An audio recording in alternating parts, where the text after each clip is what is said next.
예고된 대로 오늘부터 단계적 일상 회복이 시작돼 사적 모임 인원 제한이 완화되고 식당과 카페 등 대부분 시설에 영업 제한이 풀립니다. 오늘 0시 기준으로 발표될 코로나19 신규 환자는 1,600명 안팎으로 예상됩니다. 단계적 일상 회복을 하루 앞두고 이태원 등 서울 도심 곳곳에 대규모 헬로윈 인파가 몰렸습니다. 방역 당국과 지자체가 단속에 나선 가운데 코로나19 추가 확산 우려도 나오고 있습니다. 민주당 이재명 대선 후보가 전 국민에게 재난지원금을 추가로 지급해야 한다고 거듭 밝혔습니다. 내일 출범하는 선대위에 이 후보와 경선에서 맞붙었던 이낙연 전 대표 측 핵심 인사들이 전면에 나설 것으로 보입니다. 오는 5일 대선 후보를 확정하는 국민의힘이 오늘부터 당원 투표를 시작합니다. 국민의당 안철수 대표도 오늘 대선 출마를 공식화하면서 야권의 후보 단일화 여부가 대선 구도의 주요 변수로 떠올랐습니다. 기시다 후미오 일본 총리가 이끄는 집권 자민당이 어제 치러진 중의원 총선거에서 단독 과반을 확보했습니다. 기시다 총리가 첫 관문을 통과하면서 국정 운영에 힘을 받을 것으로 보입니다. 바이든 미국 대통령이 전 세계에서 차질을 빚고 있는 공급망 문제를 줄이고 재발하지 않도록 당장 조치해야 한다고 전 세계 정상에 촉구했습니다. 당장 문제를 해결하기 위해서 추가 자금을 사용하고 상품 부족 현상에 신속하게 대응하기 위해서 국방 비축분 관련 행정명령에 서명하겠다고 밝혔습니다. 시청자 여러분 안녕하십니까? 11월 1일 굿모닝 YTN 시작합니다. 네, 오늘부터 코로나19로 제한됐던 우리 일상이 조금씩 회복됩니다. 첫 단계로 사적 모임 제한이 완화되고 식당과 카페를 포함해 대부분 시설의 영업시간 제한도 풀립니다. 코로나19 첫 확진자가 나온 지 652일. 정부가 사회적 거리 두기를 처음 시행한 지 592일 만입니다. 김웅래 기자입니다. 오늘부터 백신 접종 여부와 상관없이 수도권에선 10명, 비수도권에선 12명까지 사적 모임을 할 수 있습니다. 다만 식당이나 카페에서 백신 미접종자는 4명까지만 함께 할 수 있습니다.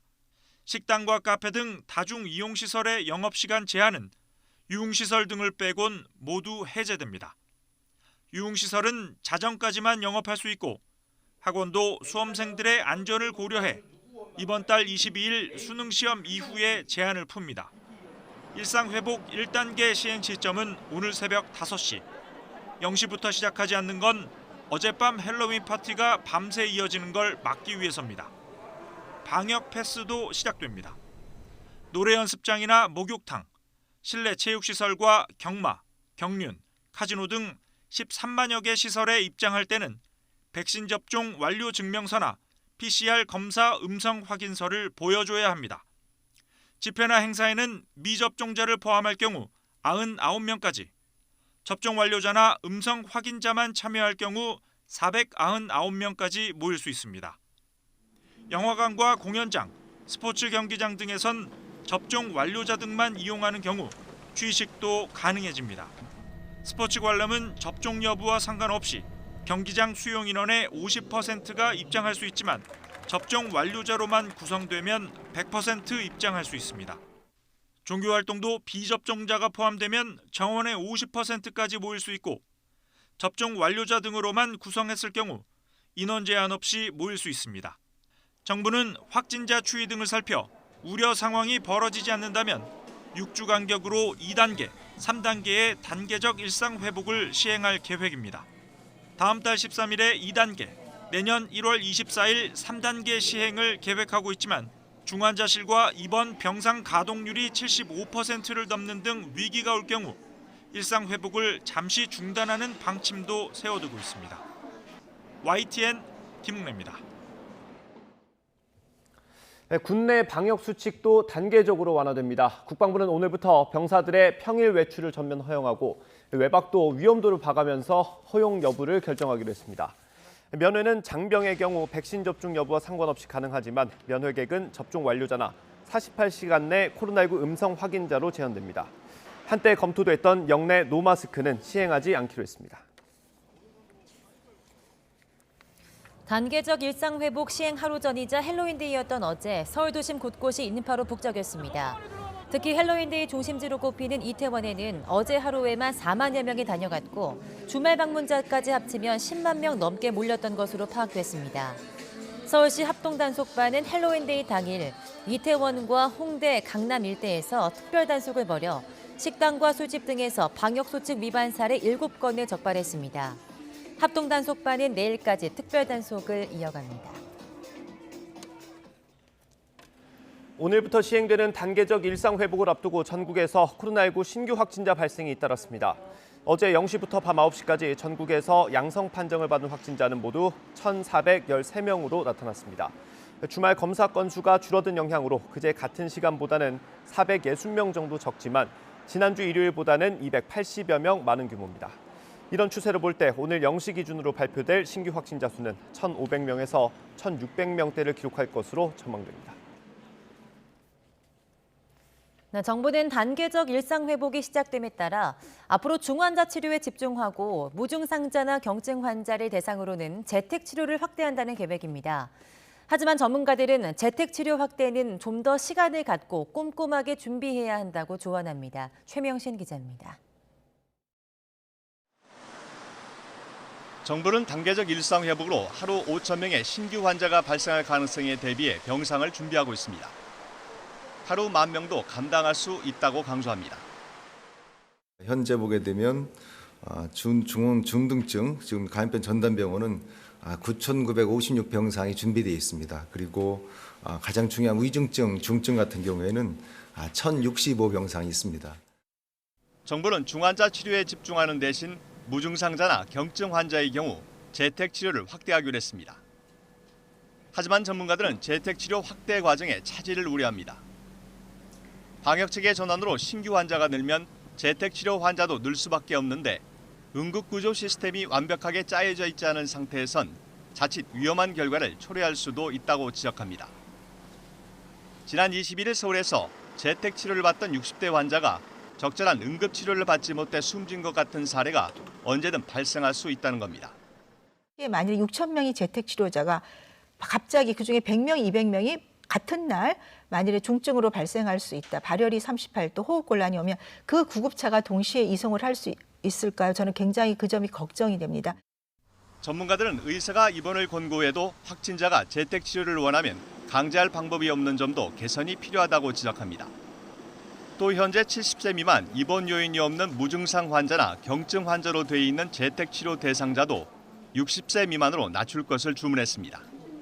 고혈압, 당뇨가 있고 흡연을 하신 분이라면 저는 우선은 전담병원에 입원하는 것이 증상 여부와 상관없이 의료 체계의 부담도 덜 수 있고 또 확진자분도 제대로 치료를 받을 수 있는 조건이기 때문에 너무 갑작스럽게 재택 치료를 늘리는 것은 의료 체계에 부담을 줄 수 있다고 생각합니다. 정부는 지자체와 함께 재택치료 추진 기반을 집중 점검한 뒤 개선 방안을 조만간 마련하기로 했습니다. YTN 최명신입니다.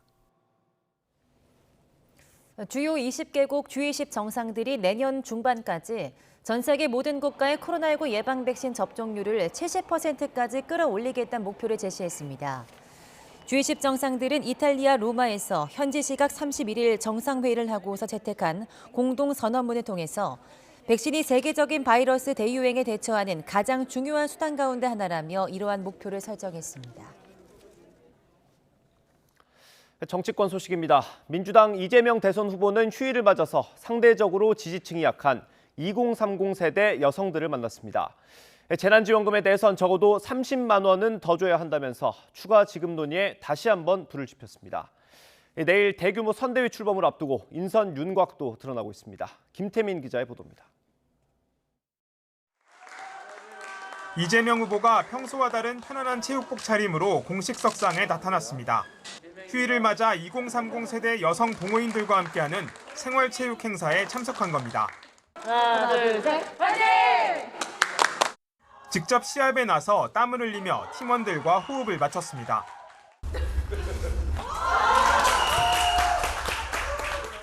이처럼 이 후보는 자신의 지지율 취약층으로 꼽히는 여성 청년층과의 접점을 늘리는 데 주력했습니다. 여성이라는 측면과 청년이라는 측면이 저기 겹쳐가지고 사실 매우 엄색한 공간에서 배제되어 있는 측면이 있죠. 앞으로는 좀 각별히 그 부분에 대한 정책적 고려를 배려를 좀 많이 해야 될 것 같다는 생각이 듭니다. 또 행사가 끝난 뒤엔 며칠 전 운을 띄웠던 전국민 재난지원금 추가 지급 필요성을 거듭 강조하기도 했습니다. 현재 코로나 지원금 규모는 GDP 대비 1.3%에 불과해 적은 수준이라며 최소 30만 원에서 50만 원은 더 지급할 필요가 있다고 주장했습니다. 이 후보는 앞으로도 장애인, 노동자 등 여러 계층과 만남을 이어가며 외연을 확장하는 동시에 다가오는 내년도 예산안 심사 등 정책 면에서도 여당 대선 후보로서의 존재감을 드러내며 광폭 행보를 예고하고 있습니다. 이런 가운데 대규모 선대위 출범식을 앞둔 더불어민주당은 휴일에도 막바지 조정 작업에 몰두했습니다. 원팀 선대위를 보여줄 상징적 인선에 관심이 쏠리는 가운데 민주당 관계자는 YTN과의 통화에서 선대위 출범식 전까진 중진 의원이 맡게 될 본부장급 직책을 중심으로 인선이 마무리될 것이라고 설명했습니다. 당장 이번 주로 다가온 국민의힘 대선 후보 선출을 앞두고 이재명 후보와 민주당은 당분간 반발짝 앞선 행보로 전국의 주도권을 쥐고 간다는 계획입니다. YTN 김태민입니다. 대선 후보 선출을 나흘 앞두고 있는 국민의힘은 오늘부터 당원 투표를 시작합니다. 경선이 막바지로 갈수록 후보들의 입은 더 거칠어지고 있습니다. 김승환 기자가 보도합니다.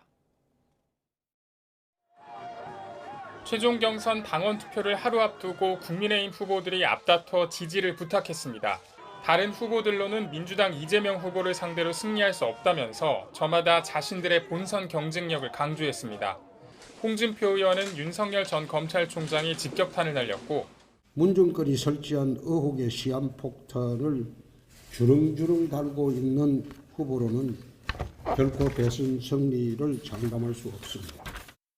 유승민 전 의원은 홍 의원과 윤 전 총장을 싸잡아 비판했습니다.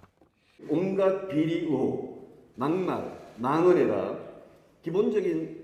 기본적인 상식도 없고 정책도 토론도 준비 안 된 후보로는 도저히 이재명 후보를 이길 수 없습니다. 원희룡 전 제주지사는 흠결 없는 자신만이 이재명 후보를 이길 수 있다며 다른 후보들을 우회적으로 비판했습니다. 윤석열 전 검찰총장도 나머지 후보들이 잇따라 기자회견을 열자 대국민 영상 메시지를 내며 지지를 당부했습니다. 공정의 가치를 무너뜨린 이 정부를 바꿔서 또 새로운 사람으로 또 새로운 생각으로 이렇게 사회를 좀 일신하라.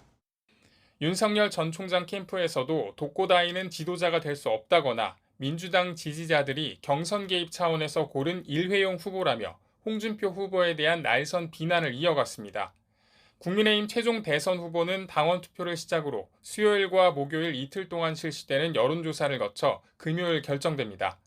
정홍원 선관위원장이 품위 있고 절제된 모습을 보여달라며 각 후보 캠프에 서신을 보냈지만 상호 비방은 대선 후보가 최종 결정될 때까지 계속될 전망입니다. YTN 김승환입니다. 네, 국민의당 안철수 대표가 내년 3월 20대 대선에 출마합니다. 오늘 공식적인 출마 선언식을 예고했습니다. 이번이 세 번째 도전인데 그 시작은 18대 대선이었습니다. 저는 이제 이번 18대 대통령 선거에 출마하겠습니다. 제게 주어진 시대의 숙제를 감당하겠습니다. 네, 벌써 9년 전 영상입니다. 당시 정치 참여에 대한 고민이 길었던 만큼 바람도 강했습니다. 안철수 돌풍이 대선판을 흔들었지만 선거 26일을 앞두고 돌연 백의종군을 선언했습니다. 문재인 당시 후보와의 단일화에 실패한 뒤 자신이 한 약속을 지키겠다는 의지를 나타낸 거였습니다. 제가 어느 후보 지지하는지 아십니까? 누굽니까? 지금 대답대로 투표하실 겁니까? 네, 안철수 대표는 다음 대선에도 나왔습니다. 완주는 했는데 성적표가 안 좋았습니다. 당시 득표율이 20%를 갓 넘기면서 홍준표 후보에게도 밀려서 3위를 기록했습니다. 변화의 열망에 부응하기에는 많이 부족했습니다. 대한민국이 새로운 대통령과 함께 미래로 나가기를 희망합니다. 현재로선 지난 두 번의 대선보다 여건이 좋지 않습니다. 새로움과는 거리가 더 멀어졌고 지난 서울시장 보궐선거에서의 대선 포기 선언을 뒤집었다는 비판도 뛰어넘어야 합니다. 그럼에도 최근 여론조사에서 나오는 5에서 8% 정도의 지지율은 큰 의미가 있다는 분석도 나오고 있습니다. 이번 대선 여야 치열한 접전이 예상되는 만큼 야권에선 벌써부터 후보 단일화 얘기도 나오고 있습니다. 지난 서울시장 보궐선거 때처럼 오는 5일 국민의힘 대선 후보가 선출된 뒤 안 대표와 단일화가 이루어질지, 안 대표 출마로 정치권의 셈법은 더 복잡해지고 있습니다. 네, 대장동 개발 특혜 의혹을 수사하는 검찰이 화천대유 대주주 김만배 씨와 남욱 변호사의 구속영장을 이번 주 청구할 것으로 전망됩니다. 검찰은 황무성 전 성남도시개발공사 사장을 재소환하는 등 막판 혐의 다지기에 주력하고 있습니다. 김다연 기자가 보도합니다. 검찰이 황무성 전 성남도시개발공사 사장을 일주일 만에 다시 불렀습니다. 황 전 사장은 유한기 당시 개발본부장이 사기 재판을 언급하며 사퇴 권유를 했느냐는 질문에 당시 재판을 받는 건 아내도 몰랐다며 신빙성을 떨어뜨리려는 주장이라고 반박했습니다. 자신이 결재한 대장동 사업 공모 지침서엔 1,822억 원 고정이라는 내용이 없었다는 기존 입장에선 한 발 뒤로 물러서면서 지침서 내 임대주택 단지를 현금으로 정산할 수 있다는 조건과 관련한 액수였던 것 같다고 해명했습니다. 검찰은 황 전 사장을 상대로 대장동 사업계획서에서 초과 이익 환수 조항이 빠지게 된 경위 등을 조사한 것으로 알려졌습니다. 윗선의 사퇴 압박 등 직권 남용 혐의 고발장도 지난주 배당된 상태라 이재명 당시 성남시장 등의 외압 여부도 조사 대상에 포함된 것으로 전해졌습니다. 성남도시개발공사 투자사업팀장이던 정무 변호사도 검찰에 다시 소환됐습니다. 정 변호사는 천화동인 4호 실소유주 남욱 변호사의 소개로 공사에 입사해 대장동 사업 초기부터 깊이 개입한 인물입니다.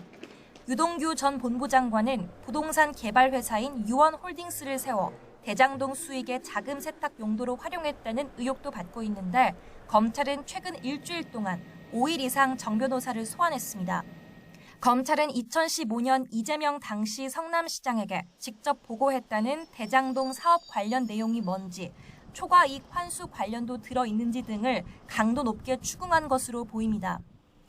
대장동 전담 수사팀이 출범한 지 어느덧 한 달이 지났지만 핵심 인물 가운데 유동규 전 본부장만 재판에 넘겨진 상태입니다. 이른바 대장동 4인방에 포함된 김만배 씨와 남욱 변호사 구속영장 청구가 대장동 의혹 수사의 향배를 가를 중대한 기로가 될 걸로 전망됩니다. YTN 김다연입니다. 윤석열 전 검찰총장 시절 검찰이 여권 인사 고발을 사주했다는 이른바 고발 사주 의혹과 관련해서 윤 전 총장 측근인 손준성 검사가 내일 공수처에 소환됩니다. 이 손 검사와 고발장을 주고받은 것으로 지목된 김웅 의원도 이번 주 출석할 것으로 보입니다. 한동호 기자입니다. 고위공직자범죄수사처는 이번 주 화요일인 11월 2일 손준성 대구고검 인권보호관을 피의자 신분으로 조사합니다. 혐의는 직권남용 권리행사 방해 등입니다. 손 검사는 윤석열 전 검찰총장 시절인 지난해 4월 대검찰청 수사정보정책관으로 근무하면서 여권 인사에 대한 고발장 작성 등을 부하 직원에게 지시한 혐의를 받고 있습니다. 또 고발장과 SNS 캡처 사진, 실명 판결문 등 관련 자료를 김웅 국민의힘 의원에게 전달한 의혹도 받고 있습니다.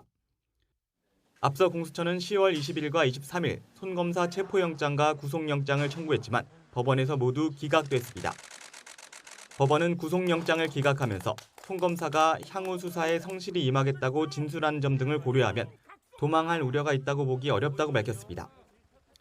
공수처는 이번 조사에서 부하 직원에게 여권 인사 고발장 작성과 관련 자료 수집을 지시했는지, 김웅 의원에게 이를 전달한 게 맞는지 조사할 예정입니다. 특히 이를 지시한 윗선이 있는지도 강도 높게 추궁할 것으로 전망됩니다.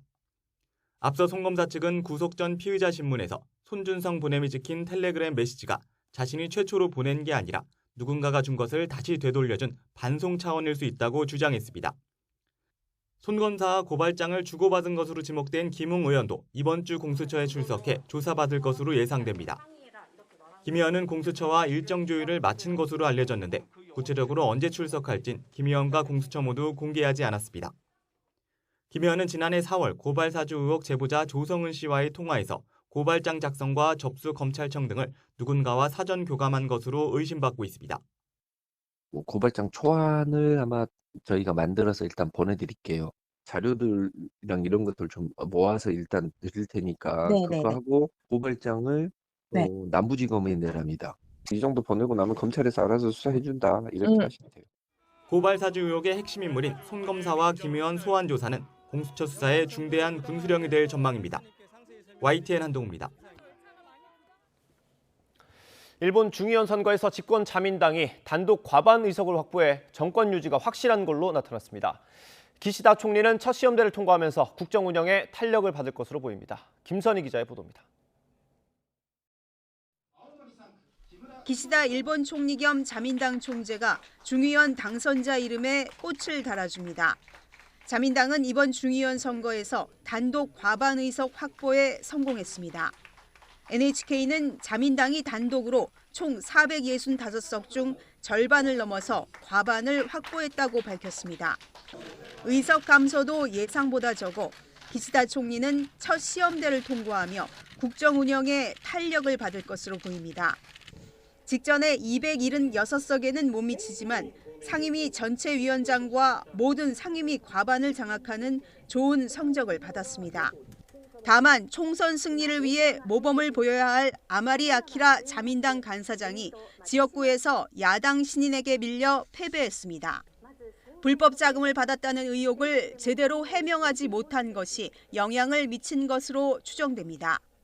日本を未来こういう形にしていきたいと。でそういうプランも8合目までできたんですけども、その思いが選挙区に伝わらなかったということで、私のやっぱり力不足ですね。 그동안 선거마다 후보가 난립했던 야권은 이번 선거에서 모처럼 힘을 합친 점을 성과로 꼽았습니다. 政権交代をということを掲げて戦いました。野党の候補者の一本化がですね、明らかに効果を上げていると、自民党を追い詰める上で効果を上げていると。 이번 선거에서는 특히 오사카에 기반을 둔 우익 성향 일본 유신회가 약진할 것으로 예상됐습니다. 유신회는 앞으로 자민당이 추진 중인 헌법 개정 등에 전략적으로 연대하며 존재감을 키울 가능성도 제기됩니다. 한편 이번 선거의 전국 투표율은 잠정 집계 결과 이전보다 다소 높은 55%를 기록할 것으로 나타났습니다. YTN 김선희입니다. 주요 20개국 G20 정상들이 지구 평균 온도 상승폭을 산업화 이전보다 1.5도 이내로 억제하기로 합의했습니다. 하지만 탄소 중립 달성 시점에 대해서는 목표로 추진한 2050년을 적시하지 못하고 이번 세기 중반쯤으로 모호하게 제시하는 데 그쳤습니다. 이광엽 기자의 보도입니다. 전 세계 온실가스 배출량의 80% 안팎을 차지하는 주요 20개국이 기후변화 대응에 한 걸음 더 나아갔습니다. 이탈리아 로마에서 폐막한 G20 정상회의는 공동선언문을 내고 지구 평균 온도 상승폭을 1.5도 이내로 억제하기 위해 행동하자고 촉구했습니다. 이번 합의는 지난 2015년 파리 기후변화 협약 때보다 1.5도 목표치를 한층 더 부각함으로써 훨씬 진일보했다는 평가입니다. Paris vereinbart hat, also das 2-Grad-Ziel und möglichst nah an das 1,5-Grad-Ziel zu kommen, noch einmal zu verdeutlichen und sagen, 1,5 Grad muss in Reichweite sein. Das ist ein sehr, sehr gutes Ergebnis, dem sich alle auch angeschlossen haben. 기온 상승을 1.5도로 억제하려면 탄소 배출량을 오는 2030년에는 현재의 절반쯤, 2050년에는 순 배출량 0을 실천해야 할 것이라고 기후변화 전문가들은 말합니다. 하지만 G20 정상들은 탄소 배출 제로 시점을 못 박는 데 실패했습니다. 탄소 배출량이 가장 많은 중국은 2060년을 목표 연도로 삼았고 인도와 러시아도 2050년 설정에 강하게 반대했습니다. 다만 금세기 중반쯤 탄소 배출 제로를 달성하는 쪽으로 정상들 사이에 모호한 합의가 이루어졌습니다. 탈석탄 정책과 관련해서는 올해 말까지 각국이 해외에서 추진 중인 신규 석탄 발전 프로젝트에 금융 지원을 중단하기로 뜻을 모았습니다. 국제사회 기후변화 대응은 영국 글래스고에서 개막한 제26차 유엔 기후변화 협약 당사국 총회에서 더욱 구체화될 것으로 전망됩니다. YTN 이광규입니다. 한국과 미국의 외교수장이 G20 정상회의를 계기로 이탈리아 로마에서 만나 종전선언을 포함해 한반도 문제에 대한 의견을 나눴습니다. 문재인 대통령을 수행하기 위해 로마를 방문한 정의용 외교부 장관은 현지 시각으로 오늘 오전 안토니 블링컨 미국 국무장관과 회담을 열었습니다. 두 장관은 이번 회담에서 한반도 상황의 안정적 관리의 중요성에 공감하고 종전선언을 포함한 한반도 평화 프로세스의 조기 재가동 방안에 대해서 진지하게 협의했습니다. 조 바이든 미국 대통령은 미국을 비롯한 전 세계에서 차질을 빚고 있는 공급망 문제를 줄이고 향후 재발하지 않도록 하기 위해 당장 조치를 취해야 한다고 촉구했습니다. 주요 20개국 G20 정상회의 참석차 이탈리아 로마를 방문하고 있는 바이든 대통령은 현지 시각 31일 글로벌 공급망 회복 관련 정상회의를 주재하면서 이같이 밝혔습니다. 바이든 대통령은 특히 공급망 문제 해소를 위해서 도움이 되도록 미국이 추가 자금을 사용하겠다고 말했습니다.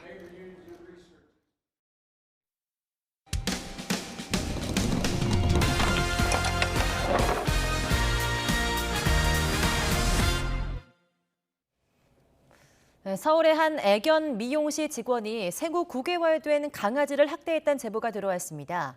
매장 CCTV에는 해당 직원이 강아지의 목을 강하게 움켜쥐는가 하면 또 손으로 사정없이 내리치는 장면이 담겨 있었습니다. 김대겸 기자입니다. 서울 신림동에 있는 애견 미용실. 여성 직원이 강아지의 목덜미를 꽉 움켜쥔 채로 미용 작업을 이어갑니다. 강아지가 힘들어하는 모습을 보이자 손길이 점차 거칠어지더니 이내 손바닥으로 내려치는 여성. 움직이는 게 거슬렸는지 있는 힘껏 몸통을 짓누르기까지 합니다. 강아지를 믿고 맡겼던 견주 A씨는 우연히 목격한 장면에 말문이 턱 막힐 수밖에 없었습니다. 숨어 있기만 하고 산책 가거나 걸어 다닐 때 막 주저앉고 그랬었거든요. 우울한 증상이 되게 오래 갔던 것 같아요. 폭행당한 강아지는 생후 9개월 된 푸들 견종. 사람을 잘 따르고 활달한 성격이지만 애견 미용실을 다녀온 직후부터 한동안 사람 손길을 피하고 좋아하던 산책도 하지 못했습니다. 해당 직원도 잘못은 인정했습니다. 미용 과정에서 강아지가 움직이면 다칠 위험이 있어서 상처나지 않게 하겠다는 생각에 사로잡혀 거칠게 대했다는 겁니다.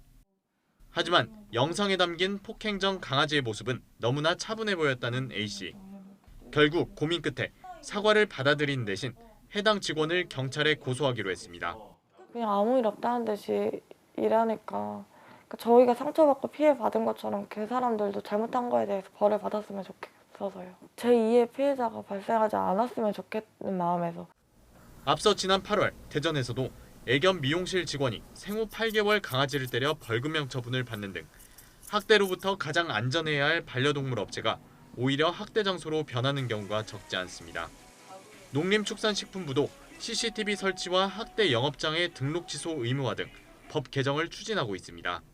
동물 미용업에서 미용 과정에 생길 수 있는 상해나 동물 학대를 사전 예방하기 위한 방안으로 CCTV 설치를 의무화할 예정이고요. 동물 학대 규정을 위반한 경우에는 등록을 취소하도록. 현행 동물보호법은 동물에게 아무 이유 없이 신체적 고통을 주거나 상해를 입힌 경우 최대 징역 2년이나 2천만 원 이하의 벌금을 규정하고 있고 학대가 일어난 영업장에 대해선 최대 6개월 동안 등록이나 허가를 취소할 수 있도록 정하고 있습니다. YTN 김대겸입니다. 네, 보험회사에서 본부장이 대표로부터 폭언과 폭행 등 갑질을 당했다는 제보가 들어왔습니다. 보험 영업 실적이 저조하다며 폭언을 퍼붓다 폭력까지 행사했다는 건데요. 이런 갑질을 해도 직장 내 괴롭힘 금지법으로 처벌할 수 없다고 합니다. 이유가 무엇인지 김혜린 기자가 취재했습니다. 보험회사에서 본부장으로 재직하던 A씨는 지난달 13일 회사 대표에게 폭행을 당했습니다. 그간 대표가 퍼부은 폭언은 일상처럼 넘겨왔지만 회사 후배와 동료 앞에서 손찌검을 당한 데에는 큰 모멸감을 느꼈습니다. 하면서 이러는 거예요. 갑자기 머리통을 잡고 진짜로 폭행을 하더라고요. 애들 앞에서. 여기를 자꾸 흔드는데 사람이 얼마나 모욕감을 느낍니까? 욕하지 마시죠. 막 이래. 그랬더니 또 막 죽을래 막 이러면서 그 무서워서 나갔지. 어떻게 할 수 없어. 이쪽으로 바깥으로 그냥 받고 나왔다니까. 퍽 하는 소리 나더라고요. 회사 대표에게 폭행을 당한 건 영업 성과 부진 때문이었습니다. 보험 영업 실적이 좋지 않으니 그간 받은 수당을 물어내라고 해 항의하자 곧바로 폭행이 시작된 겁니다. 실적 부진 이런 것을 탓하기 위해서 저를 이제 대표실로 불러들인 거지. 규정에도 없는 그런 걸 영업 부진에 대한 이런 부분에 책임을 전가해서 당신이 돈으로 물어내라 막 이런 되지도 않는 갑질을 하길래. 전형적인 회사 내 갑질로 보이지만 A씨는 관련법의 보호를 받을 수 없습니다. 근로기준법상 직장 내 괴롭힘 금지법은 사용자와 근로자에 적용되는데 A씨는 회사에 적용된 근로자가 아니라 독립사업자로서 보험계약 성과보수를 받는 사업가형 지점장이기 때문입니다. 플랫폼 노동자나 보험 설계사, 대리운전 기사 등도 비슷한 처지입니다. 전문가들은 A씨와 같은 특수고용 노동자도 회사에 속한 근로자로 보고 근로기준법을 적용할 수 있도록 해야 한다고 지적합니다. 근로계약 관계가 아니라도 실제 지휘 감독을 받는지 따져봐야 한다는 겁니다. 특수고용 노동자들도 근로기준법을 비롯한 노동법의 적용을 받을 수 있도록 근로자의 개념을 현실에 맞게 개정을 해야 될 필요가 있고요. 5인 미만 사업장을 비롯해 특수고용 노동자와 파견 노동자 등 764만 7천여 명, 전체 노동자 4명 가운데 1명 정도가 직장 내 괴롭힘 금지법의 사각지대에 놓여 있습니다. YTN 김혜린입니다.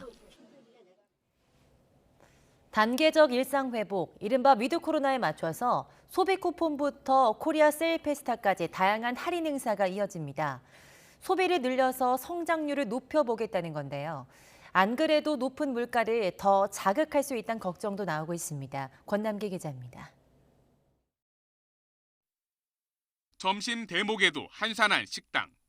오래전 추억이 돼버린 여행과 관중 없는 운동 경기, 썰렁한 영화관까지. 최근 민간 소비가 줄면서 경제 회복에 발목을 잡는 건 아닐까 걱정이 나오는데요. 앞으로 각종 할인을 통해 지갑을 열어보려는 시도가 이어집니다. 먼저 단계적 일상 회복에 맞춰 소비 쿠폰 2,300억 원어치를 발행합니다. 외식과 공연 쿠폰은 대면 사용이 가능해지고 그동안 코로나19 확산에 시작조차 못한 숙박과 여행, 영화, 전시, 체육, 프로스포츠 쿠폰도 발행을 시작합니다. 코로나 때문에 영화관을 자주 오지 못했는데 소비 쿠폰 발행되면서 제가 좋아하는 영화 마음껏 볼 수 있을 것 같습니다.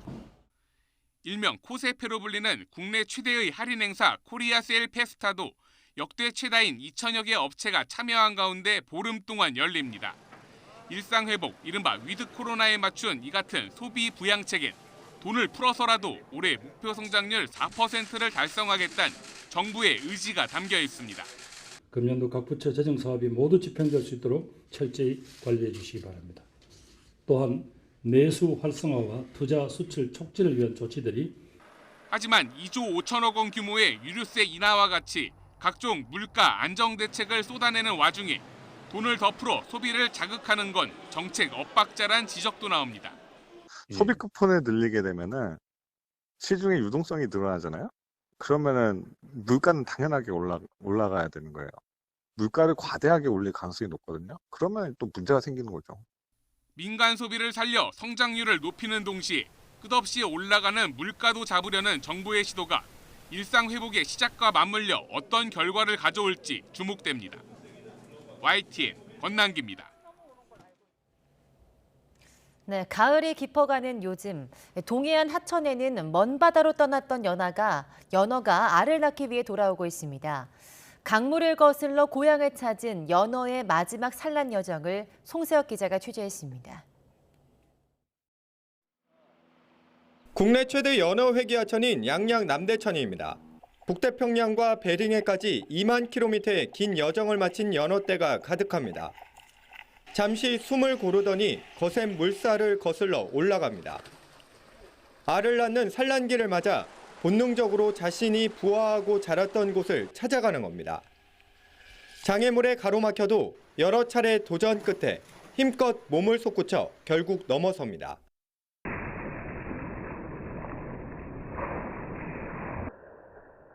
고향 하천으로 돌아온 연어입니다. 3, 4년 전 방류 당시 몸 길이가 5cm에 불과했지만 지금은 60cm 안팎까지 자랐습니다. 연어를 잡아 인공 수정하는 작업도 한창입니다. 한국수산자원공단은 올해 남대천을 비롯해 강원도 동해안 하천 4곳에서 연어 6,000마리 이상을 포획해 인공 수정할 계획입니다. 이후 700만 마리 이상을 인공부화해 수조에서 키운 뒤 내년 2월부터 방류할 예정입니다. 자연에서 산란을 하게 되면 생존율이 약 10에서 20% 정도 되게 됩니다. 하지만 인공으로 부화를 시키게 되면 생존율이 약 80에서 90% 정도로 높아지게 됩니다. 동해안 하천에서 일반인의 연어 포획은 11월 말까지 금지되고 어기면 2년 이하 징역 또는 2천만 원 이하 벌금형을 받을 수 있습니다. YTN 송세혁입니다. 네, 어제 저녁 8시쯤 경기도 광명시 노은사동에 있는 창고용 비닐하우스 등에서 불이 나 3시간 만에 꺼졌습니다. 인명 피해는 없었지만 물류창고로 사용하던 비닐하우스 6동과 컨테이너 1개 등이 불에 탔습니다. 경찰과 소방당국은 펑 소리가 나면서 불길이 일었다는 목격자들의 말을 토대로 화재 원인을 조사하고 있습니다. 10여 년 동안 수백 차례 의붓딸을 성폭행한 50대 남성이 중형을 선고받았습니다. 전주지방법원은 지난 2009년부터 12년 동안 340여 차례에 걸쳐 의붓딸을 성폭행하고 임신과 낙태를 반복시킨 혐의로 기소된 54살 A씨에게 징역 25년을 선고했습니다. 의붓딸이 9살일 때 처음 범행을 시작한 A씨는 사랑해서 그러는 것이라며 성폭행을 되풀이했고 딸이 거부하면 가족을 죽이겠다거나 여동생을 강간하겠다고 협박해온 것으로 조사됐습니다. 어느새 11월의 첫날이 찾아왔습니다. 밤사이 중부지방에는 요란한 비가 한 차례 지났는데요. 비가 그친 뒤 대기 중의 습도가 높아지면서 현재 중부 곳곳으로 짙은 안개가 끼어 있습니다. 교통안전에 주의하시기 바랍니다. 낮 동안 안개는 점차 걷히겠지만 오늘 오전에 서쪽 지역에는 대기질이 조금씩 탁해지겠습니다. 이 지역에 계신 분들은 미세먼지용 마스크를 꼭 착용해 주시기 바랍니다. 오늘 중부 지역은 구름만 다소 지나겠지만 남부 지방은 대체로 맑겠습니다. 다만 충남 남부와 호남 서쪽 지역에는 낮 한때 빗방울이 떨어지는 곳이 있겠습니다. 현재 기온 살펴보면 서울은 11도, 대구 8도 등 어제보다 1에서 2도가량 높습니다. 낮 기온은 서울이 16도로 어제보다 4도 낮아 선선하겠고요. 부산은 23도, 광주는 20도 등 남부지방은 어제만큼 온화하겠습니다. 한 주간 대체로 맑은 날씨가 이어지겠지만 내일과 모레 아침 기온이 다시 쌀쌀해집니다. 큰 일교차에 더해서 기온 변화까지 심하기 때문에 건강관리에 더욱더 신경 써주시기 바랍니다. 지금까지 상암동 야외 스튜디오에서 YTN 홍나실입니다.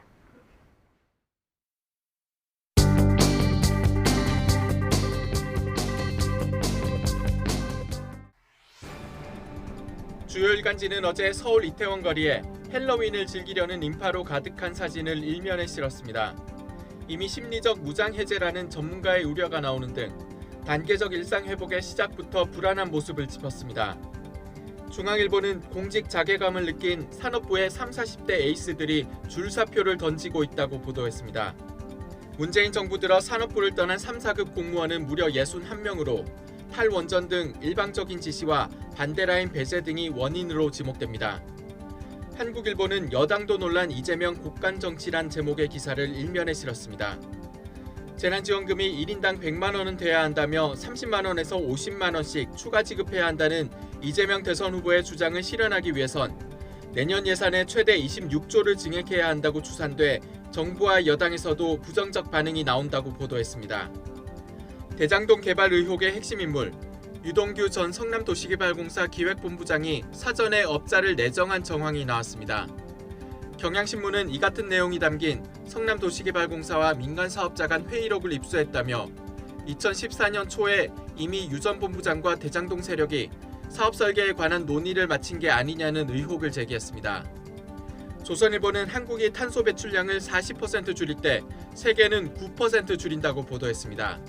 우리 정부는 목표를 40%까지 상향 조정했지만 미국과 유럽은 에너지난에 신중한 입장을 취하는 등 2030년 탄소 감축 목표에 큰 차이가 있다는 설명입니다.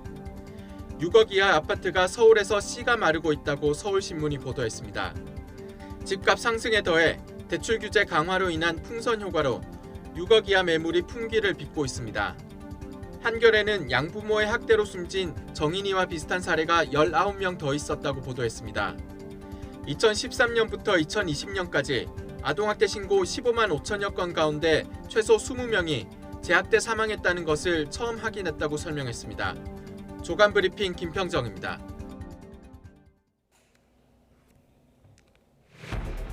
이태원 등 서울 번화가 곳곳에 헬로윈 인파가 대거 몰리면서 코로나19 추가 확산 우려가 나오고 있습니다. 예고된 대로 오늘부터 단계적 일상 회복이 시작돼 사적 모임 인원 제한이 완화되고 식당과 카페 등 대부분 시설의 영업 제한이 풀립니다. 민주당 이재명 대선 후보가 전 국민에게 재난지원금을 추가로 지급해야 한다고 거듭 밝혔습니다. 오는 5일 대선 후보를 확정하는 국민의힘은 오늘부터 당원 투표를 시작합니다. 기시다 후미오 일본 총리가 이끄는 집권 자민당이 어제 치러진 중의원 총선거에서 단독 과반을 확보했습니다. 기시다 총리가 첫 관문을 통과하면서 국정 운영에도 힘을 받을 걸로 보입니다. 바이든 미국 대통령이 전 세계에서 차질을 빚고 있는 공급망 문제를 줄이고 재발하지 않도록 당장 조치해야 한다고 전 세계 정상에 촉구했습니다. 당장 문제를 해결하기 위해서 추가 자금을 사용하고 상품 부족 현상에 신속하게 대응하기 위해서 국방 비축분 관련 행정명령에 서명하겠다고 밝혔습니다. 주요 20개국 G20 정상들이 지구 평균 기온 상승폭을 산업화 이전보다 1.5도 이내로 억제하기로 합의했습니다. 하지만 이런 목표를 이행하기 위한 탄소 중립 시점을 2050년으로 설정하는 데 실패하는 등 구체적인 실천 과제에서는 진전을 보지 못했습니다. 오늘 서울을 비롯한 중부지방은 종일 흐린 날씨가 이어지겠습니다. 중국발 스모그 영향으로 경기 남부와 충청 지역은 종일 미세먼지 농도가 짙게 나타나고 그 밖의 지역도 한때 나쁨 수준을 보이겠습니다. 굿모닝 YTN 이어갑니다. 헬로윈데이였던 어젯밤 서울 이태원과 홍대, 강남을 포함해서 번화가 곳곳이 인산인해를 이뤘습니다. 자칫 확진자가 폭증할 수 있다는 우려 속에 방역당국이 특별단속에 나섰습니다. 임성호 기자가 다녀왔습니다.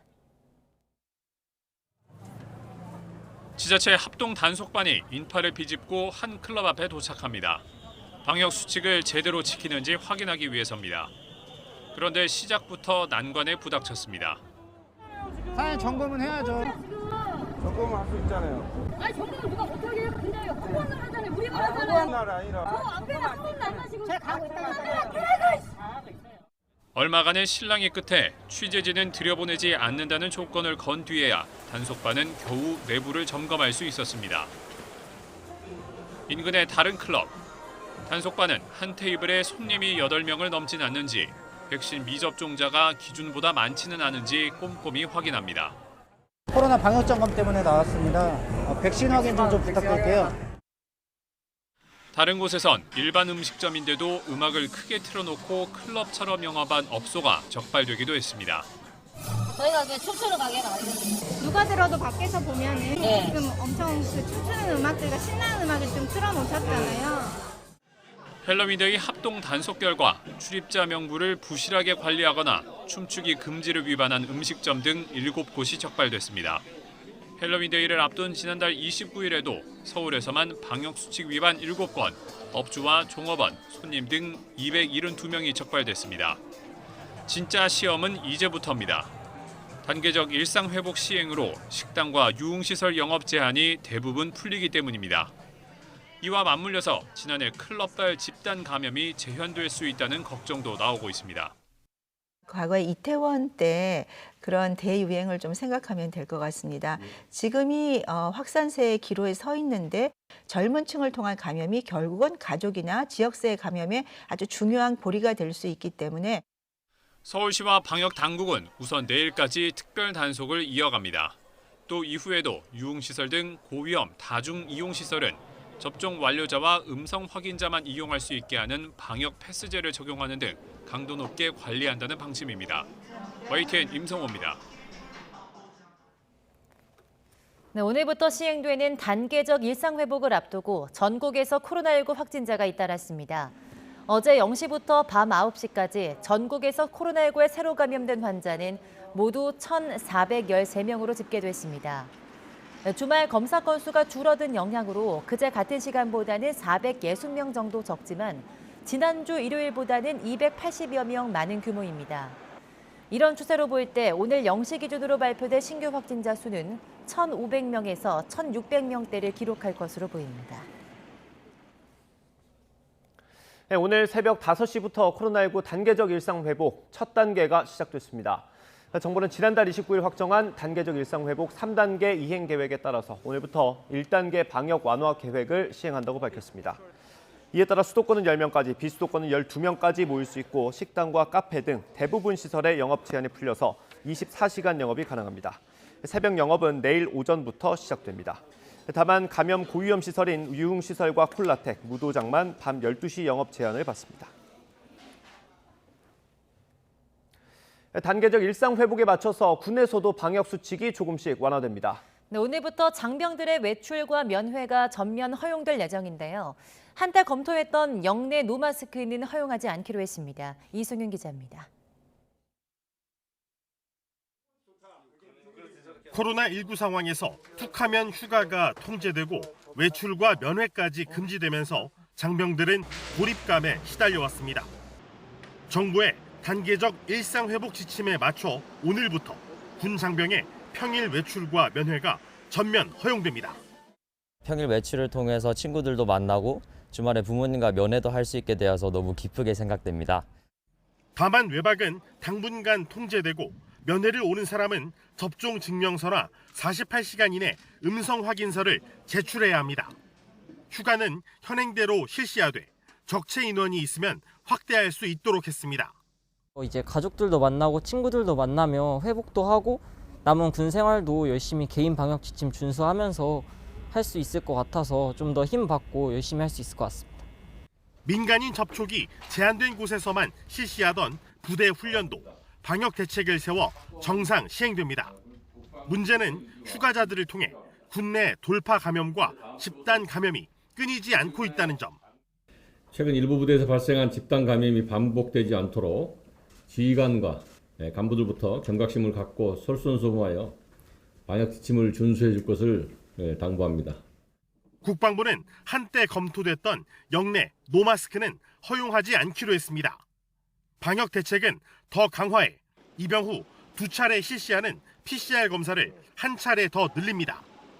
또 군 병원 의료진 3,000명은 오늘부터, 육해공군 약 50만 장병은 내년 1, 2월에 추가 접종 부스터샷을 추진하기로 했습니다.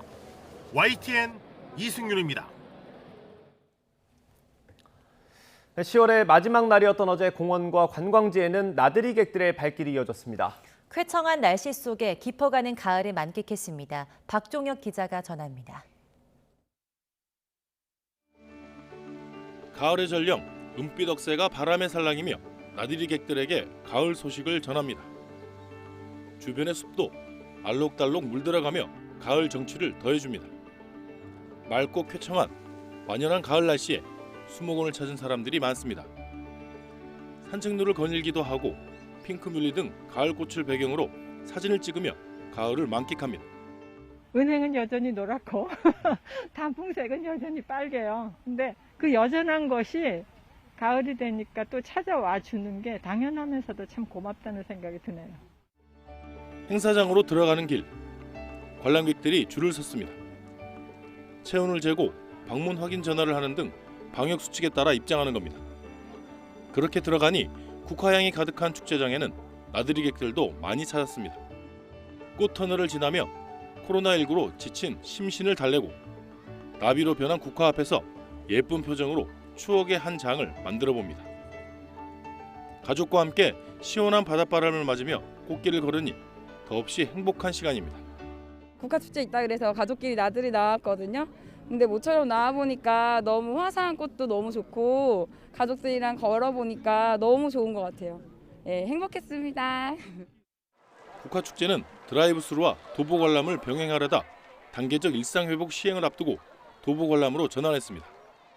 앞으로 코로나가 종식되어가지고 조금 더 폭넓게 이런 행사들과 함께 국민들이 많이 이렇게 자유롭게 마스크도 벗고 이렇게 했으면 참 좋겠습니다. 단계적 일상 회복 시행을 하루 앞둔 휴일, 시민들은 거리두기 없는 일상으로 돌아가길 희망하며 여유로운 휴일을 보냈습니다. YTN 박종혁입니다. 국내 최대 쇼핑 축제인 2021 코리아 세일 페스타가 오늘 시작됩니다. 코리아 세일 페스타는 국민 모두에게 힘이 되는 따뜻한 소비를 주제로 오는 15일까지 온라인과 오프라인에서 진행됩니다. 올해 행사에는 역대 최대인 2,000여 개 업체가 참여하는데 소비자들의 관심을 끌기 위해서 다양한 할인 행사와 경품 이벤트를 마련했습니다. 코로나19 영향으로 서민과 자영업자들의 시름이 깊어지고 있지만 은행들은 대출 이자로 막대한 수익을 올리면서 호황을 누리고 있습니다. 정부는 신용 상태가 나아진 소비자라면 누구든 금리 인하 요구권을 신청할 수 있도록 제도를 손질하기로 했습니다. 보도에 오인석 기자입니다. 코로나19가 장기화하면서 서민과 자영업자들의 삶은 팍팍해졌습니다. 은행 돈을 빌려 임대료와 이자를 갚는 악순환도 반복되면서 자영업자의 대출 규모는 830조 원이 넘었습니다. 도소매와 음식 숙박업 등이 큰 타격을 받으면서 고금리 대출 비중은 커지고 기준금리까지 올랐습니다. 기준금리가 너무 올라서 대출 원금 이자 갚기도 너무 힘들어졌고 작년에 했던 배달일을 다시 해볼까 지금 생각 중이기도 하고. 반면 은행들은 이자 수입으로 막대한 수익을 올리고 있습니다. 올해 1월에서 9월까지 KB금융이 8조 원을 넘는 등 신한과 NH, 우리, 하나 등 5대 금융그룹은 31조 원이 넘는 이자 수입을 거뒀습니다. 빚내서 투자하는 비투와 영혼까지 끌어모으는 영끌로 부동산과 주식 투자가 급증하면서 은행권은 손쉽게 이자 이익을 챙겼습니다. 가계부채와 물가 안정을 위해 11월 추가 금리 인상 전망까지 나오면서 시중 대출 금리가 오르고 은행들이 우대금리를 없애면서 대출자들의 이자 부담은 더욱 커지고 있습니다. 이에 따라 정부는 금리 인하 제도를 제대로 활용할 수 있도록 제도 개선에 나서기로 했습니다. 금리 인하 요구권은 대출자의 재산이 늘거나 신용 상태가 개선됐을 때 금융회사에 금리 인하를 요구할 수 있는 권리입니다. 제도가 시행된 지 4년이 지났지만 불충분하거나 부정확한 정보를 제공하는 금융회사가 많다는 게 금융위원회 판단입니다. 금리 인하 요구권은 법률로 보장된 권리임에도 그동안 은행이 소비자들에게 제대로 안내를 하지 않고 운영 방식상으로도 문제가 있었는데 이번에 개선하게 되었습니다. 금융위는 금융회사가 안내할 사항을 담은 고객 안내 설명 기준을 마련하고 적용 대상 대출자에게 대출 기간에 연 2회 정기적으로 주요 사항을 안내하도록 할 계획입니다. YTN 오인석입니다. 9살 어린이가 20채의 집을 사들인 것을 비롯해 최근 3년 동안 주택을 2채 이상 구입한 미성년자가 200명을 넘는 걸로 나타났습니다. 국회 국토교통위원회 더불어민주당 김회재 의원이 한국부동산원으로부터 받은 미성년자 주택 매수 자료에 따르면 2019년부터 2021년 10월까지 주택을 2채 이상 구입한 미성년자는 222명으로 집계됐습니다. 이들이 매입한 주택은 총 723채, 1,147억 원 규모입니다. 내년부터 태권도 협회에 가입하지 않은 미등록 도장의 수련생들도 정기적으로 승품과 승단 심사를 받게 됩니다. 공정거래위원회는 대한태권도협회가 모든 심사를 정례화하는 내용으로 심사관리 규정을 고치기로 합의했다고 밝혔습니다. 한국인 최초로 교황청 장관에 임명된 유흥식 대주교는 북한도 교황청과 만나고 싶어 한다고 밝혔습니다. 또 북한에 대한 인도적인 지원은 언제든 준비가 돼 있다는 교황청 입장을 거듭 확인했습니다. 로마 현지에서 홍선기 기자가 보도합니다. 최근 코로나19 확진으로 문재인 대통령과 프란치스코 교황 면담에 배석하지 못했던 한국인 최초의 교황청 장관 유흥식 라자로 대주교가 완치 판정을 받고 기자들과 만났습니다. 유흥식 대주교는 교황청 국무원장이 밝힌 인도적 대북 지원 의지를 다시 한번 강조했습니다.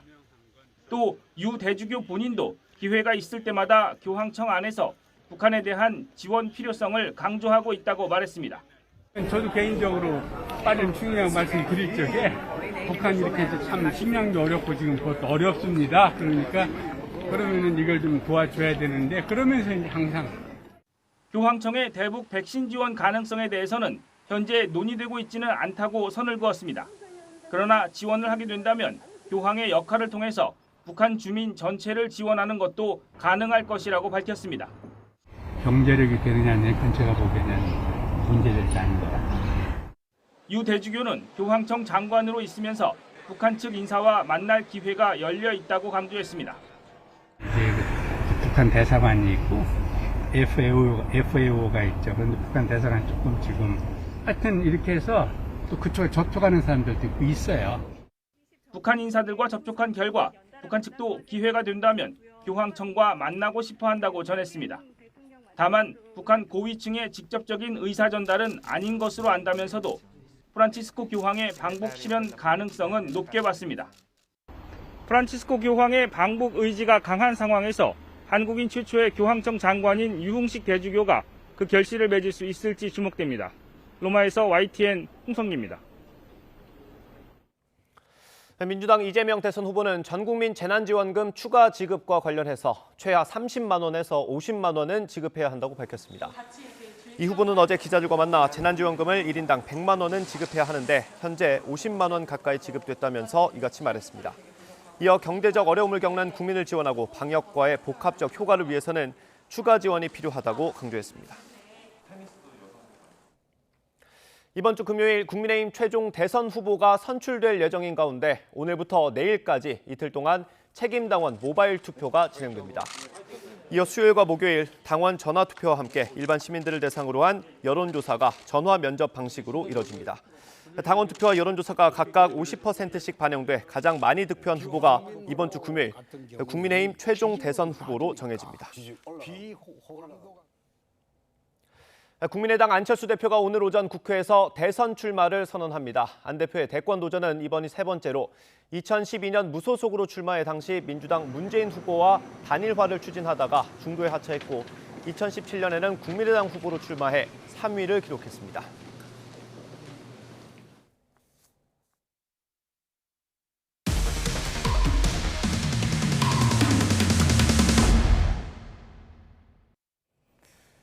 경찰서에서 시설공사와 예산을 담당했던 과장급 직원이 업체와 유착이 의심된다는 내부 고발에 따라 직위 해제되고 수사까지 받는 일이 울산에서 있었습니다.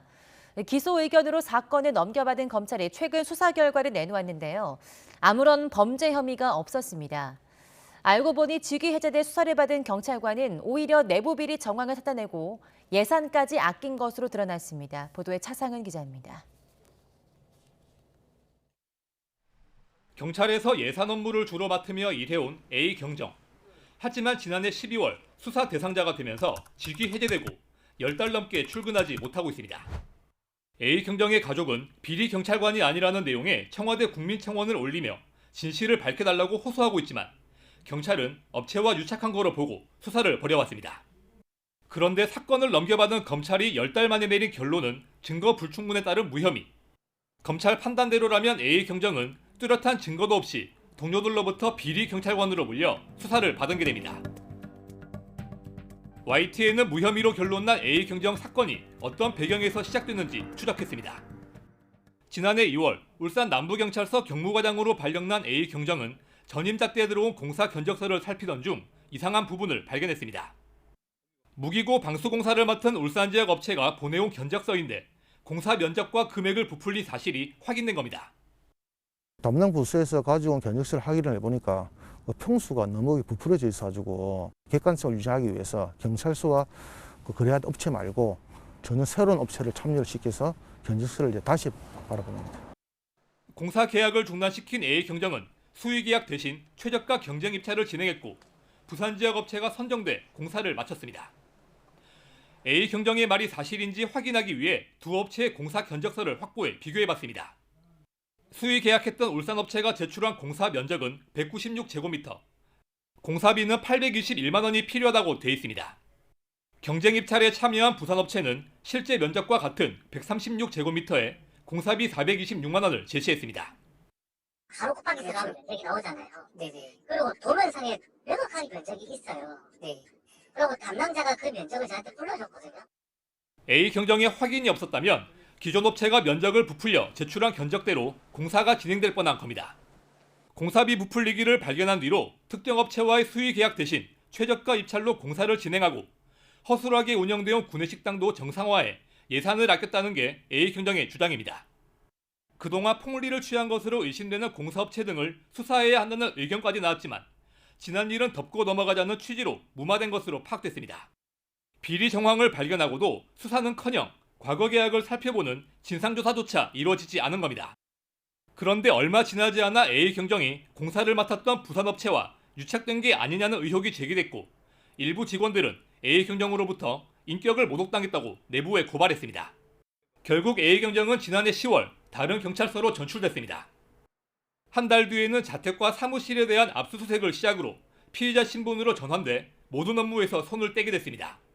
이에 대해 울산경찰청은 A경정에 대한 징계 절차가 진행 중인 사안이라 관련 내용을 외부에 말할 수 없다고 밝혔습니다.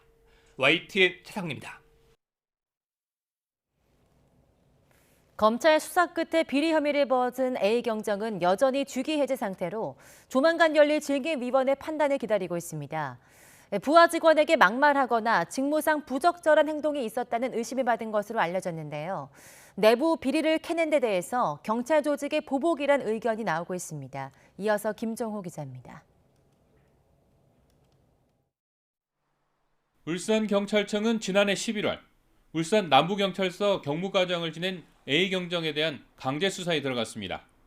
혐의는 경찰서 공사 예산 관련 정보를 외부에 흘렸다는 공무상 비밀 누설과 경찰서와 업무 협약을 맺은 헬스장에서 무료 이용권을 받았다는 이른바 김영란법 위반입니다. 자택과 사무실, 휴대전화와 A경정 계좌를 압수수색했고 유착이 의심되는 공사업체 등도 수사선상에 올렸습니다. 사무실에 있는 컴퓨터 6대, 7대를 전체 다 뒤지고 뭐 일도 안 되고 아무것도 안 되고 회사가 말로가 됐었죠. 그런데 기소 의견으로 A경정을 검찰에 넘긴 경찰과 달리 검찰은 지난달 말 무혐의 결정을 내리고 수사를 마무리했습니다. 검찰의 불기소 결정서를 보면 A경정의 혐의를 입증할 증거는 없습니다. 경찰 주장과 달리 A경정이 유착 의심 업체에 예산 내역이 담긴 사진 등을 보낸 사실이 없는 거로 드러났고 다른 휴대전화를 사용해 연락을 주고받았다고 의심할 정황도 없다는 겁니다. 직원 복지 차원의 헬스장 무료 이용권도 김영란법 위반에 해당하지 않는다는 게 검찰 판단입니다. 결과적으로 A경정이 발견한 공사 견적 부풀리기에 대한 수사는 이루어지지 않았고 도리어 A경정에 대해 일부 직원들이 제기한 의혹만 수사한 겁니다. 경찰 내부에서는 내부 비리를 캐낸 A경정에 대한 보복성 음해와 수사가 아니냐는 의견이 나오고 있습니다. 금액을 부풀려가지고 장래에 뭔가 좀 이득을 취해야 되는데 그런 걸 하지 못하니까 그걸 갖다 쳐내기 위한 하나의 작업을 하지 않았나. 울산경찰청은 수사 결과와는 별개로 A경정에 대한 징계위원회를 조만간 열어 징계 수위를 결정할 계획입니다. 범죄 혐의까지는 아니더라도 직원들을 상대로 부적절한 발언을 했거나 직무상 문제점이 있었다고 판단할 가능성이 남아 있습니다. 과정과 절차를 무시한 상태에서 자기 위주로만 끌고 가는 것 자체도 직원들 밑에 일하는 사람들을 그냥 허탈하게 만들고. A경정은 제기된 의혹이 단 하나라도 사실로 밝혀지면 미련 없이 경찰을 떠나겠다고 말했습니다. 이번 사건으로 경찰서 수의계약 공사의 허점과 비리 정황이 드러난 만큼 상급기관의 감찰과 실태조사가 필요하다는 지적도 나옵니다. YTN 김종호입니다. 교장갑질 의혹에다 방역수칙 위반 논란까지 발생한 대전의 한 고등학교에서 이번에는 학교폭력 처리에 문제가 있었다는 주장이 제기됐습니다. 학교 측은 단순 실수였다고 해명했지만 피해 학생 보호 조치가 적절했는지 교육청이 조사에 착수했습니다. 이상곤 기자가 단독 보도합니다. 대전의 한 사립고등학교. 지난달 26일 1학년 학생이 동급생의 멱살을 잡고 밀치며 일방적으로 폭행을 가하는 일이 발생했습니다. 그런데 학교 측의 대처가 안일했다는 주장이 제기됐습니다. 피해 학생 측은 교사가 상황을 목격하고도 주의만 주고 가해자를 돌려보냈다고 말했습니다. 하지만 이후에도 가해 학생 위협이 계속되자 참다 못해 학년 교무실을 찾아가 학교 폭력 사실을 알렸고 그 뒤 겨우 조사가 시작됐다고 밝혔습니다. 이해하기 어려운 상황은 조사 과정에서도 이어졌습니다. 학교 측은 학교폭력위원회를 열어달라는 보호자의 요청에도 다음날 피해 학생과 가해 학생을 같은 시간에 불러 함께 조사한 것으로 확인됐습니다. 당시 학교폭력 담당 교사는 가해 학생 앞에서 피해자에게 학폭위를 열어야겠냐고 재차 물었고 심지어 같은 공간에서 사실 확인서를 작성하게 한 거로 파악됐습니다. 가해 학생이 보는 앞에서 종영을 하든 말을 하면은 피해 학생 저희 자녀 같은 경우에는 이거 열면은 안 되는 건가? 내가 나쁜 애가 되는 건가? 이렇게 위축될 수밖에 없잖아요. 학교폭력 조사 시에 관련 학생들을 분리해 조사하고 성급히 화해를 종용하지 않도록 한다는 교육부 지침이 전혀 지켜지지 않은 겁니다. 더욱이 가해 학생이 진술서를 테이블에서 쓴 것과 달리 피해 학생은 문서를 의자에 올려놓고 쭈그려 앉아 써야 했다며 당시 상황을 그림으로 표현했습니다. 피해 학생 보호자는 이런 일이 처음이 아니라는 말도 했습니다. 지난 8월에도 피해자가 다른 학교 학생에게 돈을 갈취당해 신고했었는데 학교 측이 학폭위 절차를 제대로 밟지 않고 무마했었다고 주장했습니다. 저희는 사과도 못 받고 그 아이는 징계도 못 받고 이렇게 저희는 그냥 끝나는 거냐 했더니 기억나는 이제 단어가 참 아이러니하게도 그게 그렇게 돼요. 단순히 돈을 늦게 돌려받은 것일 뿐이기 때문에 학폭위 열 수 없습니다. 학교 측은 대응 과정이 미흡했던 사실은 인정하면서도 교사들의 실수였지 고의성은 없었다고 해명했습니다. 업무를 처리하는 과정에서 미진한 점이 있었던 것은 맞습니다. 앞으로 처리하는데 더욱더 신중하게 처리를 하고 더 이상 상처를 입지 않도록 최선을 다해서 대전시 교육청이 사실관계를 확인해보겠다며 조사에 나선 가운데 피해 학생 보호자 측은 학교에 대한 감사를 추가로 요청할 계획입니다. YTN 이상곤입니다. 술에 취해 난동을 부리다 신고를 받고 출동한 경찰관을 폭행한 특전사 부사관이 경찰에 체포됐습니다. 서울 영등포 경찰서는 공무집행 방해 혐의로 30대 특전사 소속 A중사를 체포해 육군 군사경찰에 넘겼습니다. A중사는 어제 새벽 0시 반쯤 서울 여의도동에 있는 건물에서 술에 취해 유리창을 부수고 출동한 경찰관 3명을 밀친 혐의 등을 받고 있습니다. 네, 어제 저녁 8시쯤 경기도 광명시 노은사동에 있는 창고용 비닐하우스 등에서 불이 나 3시간 만에 꺼졌습니다. 인명피해는 없었지만 물류창고로 사용하던 비닐하우스 6동과 컨테이너 1개 등이 불에 탔습니다. 경찰과 소방당국은 펑소리가 나면서 불길이 일었다는 목격자들의 말을 토대로 화재 원인을 조사하고 있습니다. 주요 20개국 G20 정상들이 지구 평균 온도 상승폭을 산업화 이전보다 1.5도 이내로 억제하기로 합의했습니다. 하지만 탄소 중립 달성 시점에 대해서는 목표로 추진한 2050년을 적시하지 못하고 금세기 중반쯤으로 모호하게 제시하는 데 그쳤습니다. 이광엽 기자입니다. 전 세계 온실가스 배출량의 80% 안팎을 차지하는 주요 20개국이 기후변화 대응에 한 걸음 더 나아갔습니다. 이탈리아 로마에서 폐막한 G20 정상회의는 공동선언문을 내고 지구 평균 온도 상승폭을 1.5도 이내로 억제하기 위해 행동하자고 촉구했습니다. 이번 합의는 지난 2015년 파리 기후변화 협약 때보다 1.5도 목표치를 한층 더 부각함으로써 훨씬 진일보했다는 평가입니다. Paris vereinbart hat, also das 2-Grad-Ziel und möglichst nah an das 1,5-Grad-Ziel zu kommen, noch einmal zu verdeutlichen und sagen, 1,5 Grad muss in Reichweite sein. Das ist ein sehr, sehr gutes Ergebnis, dem sich alle auch angeschlossen haben. 기온 상승을 1.5도로 억제하려면 탄소 배출량을 오는 2030년에는 현재의 절반쯤, 2050년에는 순 배출량 0을 실천해야 할 것이라고 기후변화 전문가들은 말합니다. 하지만 G20 정상들은 탄소 배출 제로 시점을 못 박는 데 실패했습니다. 탄소 배출량이 가장 많은 중국은 2060년을 목표 연도로 삼았고 인도와 러시아도 2050년 설정에 강하게 반대했습니다. 다만 금세기 중반쯤 탄소 배출 제로를 달성하는 쪽으로 정상들 사이에 모호한 합의가 이루어졌습니다. 탈석탄 정책과 관련해서는 올해 말까지 각국이 해외에서 추진 중인 신규 석탄 발전 프로젝트에 금융 지원을 중단하기로 뜻을 모았습니다. 국제사회 기후변화 대응은 영국 글래스고에서 개막한 제26차 유엔 기후변화 협약 당사국 총회에서 더욱 구체화될 것으로 전망됩니다. YTN 이광규입니다. 네, 문재인 대통령이 이탈리아 로마에서 열리고 있는 G20 정상회의에서 코로나19 타격으로 지속가능 발전 목표 달성에 큰 장애가 발생했다며 불평등 심화 문제에 대처하기 위해서 G20이 단합할 것을 촉구했습니다. 문 대통령은 G20 정상회의 마지막 일정인 지속가능 개발 세션에 참석해서 디지털 격차 해소와 녹색 회복 등을 위한 지원이 필요하다고 강조하며 이같이 말했습니다.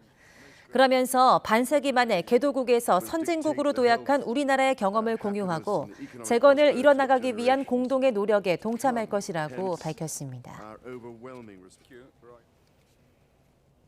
문재인 대통령과 함께 유럽 순방 중인 부인 김정숙 여사는 로마 한글 학교를 방문해 교사들을 격려했습니다.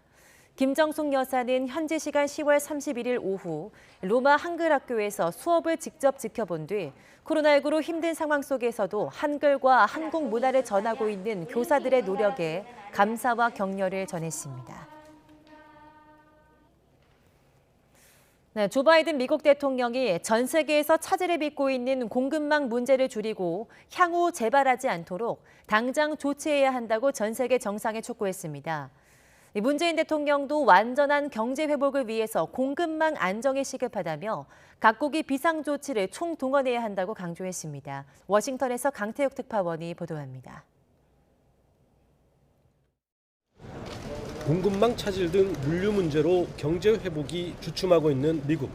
주요 20개국 정상회의에 참석한 바이든 대통령은 우리나라를 비롯해 독일, 스페인 등 동맹 위주로 공급망 관련 정상회의를 따로 주재했습니다. Supply chains are something that most of our citizens never think twice about until something goes wrong. And during this pandemic, we've seen delays and backlogs of goods. 차질을 빚고 있는 공급망 문제를 줄이고 앞으로 재발하지 않도록 세계 각국이 조치해야 할 때라고 역설했습니다. 그러면서 당장 문제를 해결하기 위해 미국은 추가 자금을 사용하겠다고 밝혔습니다. 또 상품 부족 현상에 신속하게 대응하기 위해 국방 비축분과 관련한 행정명령에 서명하겠다고 덧붙였습니다. But we have to take action now, together with our partners in the private sector, to reduce the backlogs that we're facing. And then we have to prevent this from happening again in the future. 문재인 대통령도 세계 곳곳의 물류 차질이 수요와 공급 불균형으로 이어져 인플레이션 압박으로 확대되고 있다고 지적했습니다. 완전한 경제 회복과 개방적이고 공정한 무역 질서를 복원하기 위해서는 공급망을 안정시키는 게 시급하다고 설명했습니다. 이를 위해 각국이 물류난 해소를 위한 비상조치를 총동원해 자국 내 물류 속도를 높이는 것이 우선이라고 강조했습니다. 그러면서 우리나라도 세계 7위 컨테이너 항만인 부산항의 화물 처리 공간을 최대한 늘리고 임시 선박과 항공기를 투입하는 등 비상 대응하고 있다고 소개했습니다. 정상들이 문제를 공유하고 해결 의지를 보인 만큼 글로벌 공급망과 물류 차질이 해소될 수 있을지 주목됩니다. 워싱턴에서 YTN 강태욱입니다. 일본 중의원 선거에서 집권 자민당이 단독 과반 의석을 확보해서 정권 유지가 확실한 것으로 NHK 중간 집계 결과 나타났습니다. 기시다 일본 총리는 첫 시험대를 통과하면서 국정 운영에 탄력을 받을 것으로 보입니다. 김선희 기자입니다. 기시다 일본 총리 겸 자민당 총재가 중의원 당선자 이름에 꽃을 달아줍니다. 자민당은 이번 중의원 선거에서 단독 과반 의석 확보에 성공했습니다. NHK는 자민당이 단독으로 총 465석 중 절반을 넘어서 과반을 확보했다고 밝혔습니다. 의석 감소도 예상보다 적어 기시다 총리는 첫 시험대를 통과하며 국정 운영에 탄력을 받을 것으로 보입니다. 직전에 276석에는 못 미치지만 상임위 전체 위원장과 모든 상임위 과반을 장악하는 좋은 성적을 받았습니다. 다만 총선 승리를 위해 모범을 보여야 할 아마리 아키라 자민당 간사장이 지역구에서 야당 신인에게 밀려 패배했습니다. 불법 자금을 받았다는 의혹을 제대로 해명하지 못한 것이 영향을 미친 것으로 추정됩니다. 日本を未来こういう形にしていきたいとでそういうプランも、8合目までできたんですけどもその思いが、選挙区に伝わらなかったということで私のやっぱり力不足ですね。 그동안 선거마다 후보가 난립했던 야권은 이번 선거에서 모처럼 힘을 합친 점을 성과로 꼽았습니다. 政権交代をということを掲げて戦いました。野党の候補者の一本化がですね、明らかに効果を上げていると、自民党を追い詰める上で効果を上げていると。 이번 선거에서는 특히 오사카에 기반을 둔 우익 성향 일본 유신회가 약진할 것으로 예상됐습니다. 유신회는 앞으로 자민당이 추진 중인 헌법 개정 등에 전략적으로 연대하며 존재감을 키울 가능성도 제기됩니다. 한편 이번 선거의 전국 투표율은 잠정 집계 결과 이전보다 다소 높은 55%를 기록할 것으로 나타났습니다. YTN 김선입니다.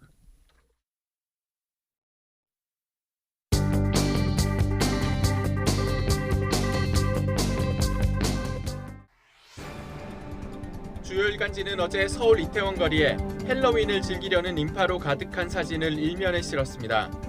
이미 심리적 무장 해제라는 전문가의 우려가 나오는 등 단계적 일상 회복의 시작부터 불안한 모습을 짚었습니다.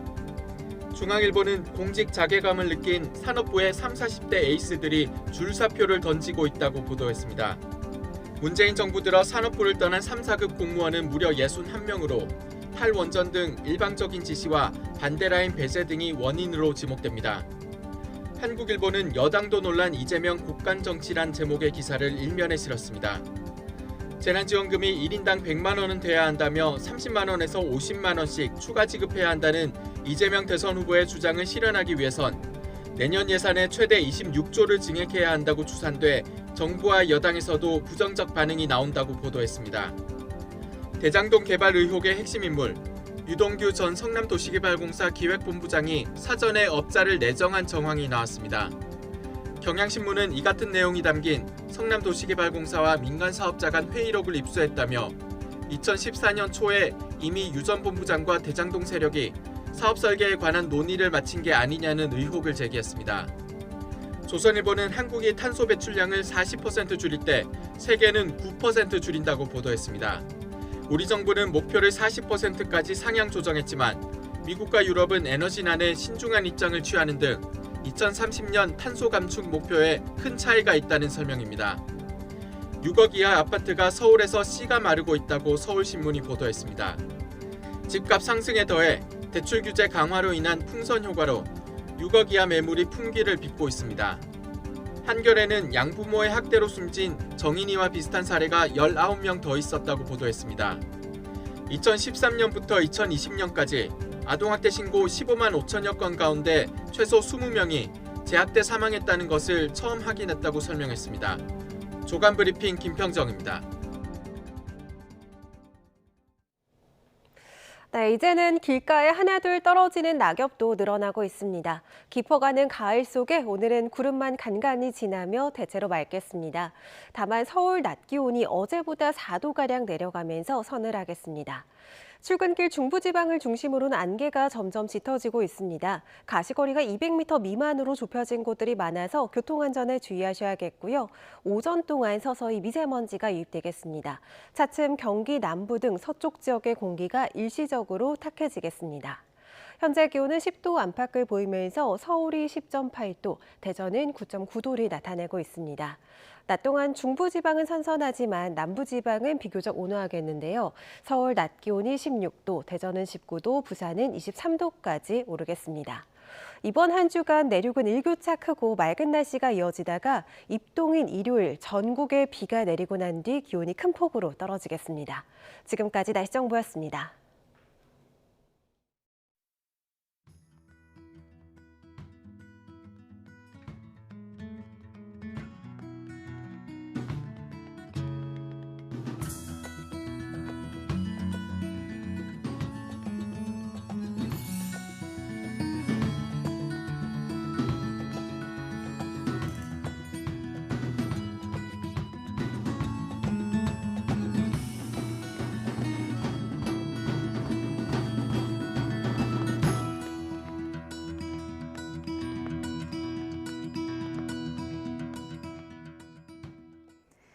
오늘 아침 출근길 사람들이 가장 관심 있는 이슈는 무엇일까요? 매일 아침 관심이 높은 키워드를 골라 전해드리는 오늘의 핫 키워드입니다. 오늘부터 단계적 일상 회복이 시작되죠. 정부가 소비를 끌어올리기 위해 소비 쿠폰을 다시 발행합니다.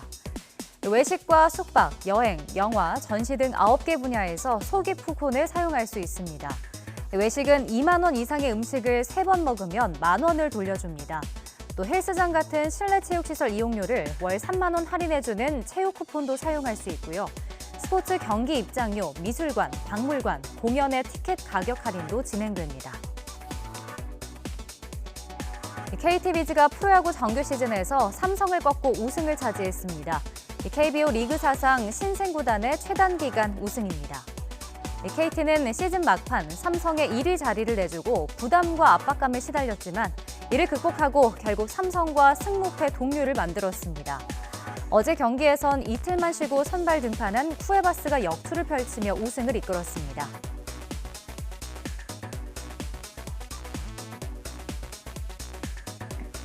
Chincha, 감사합니다.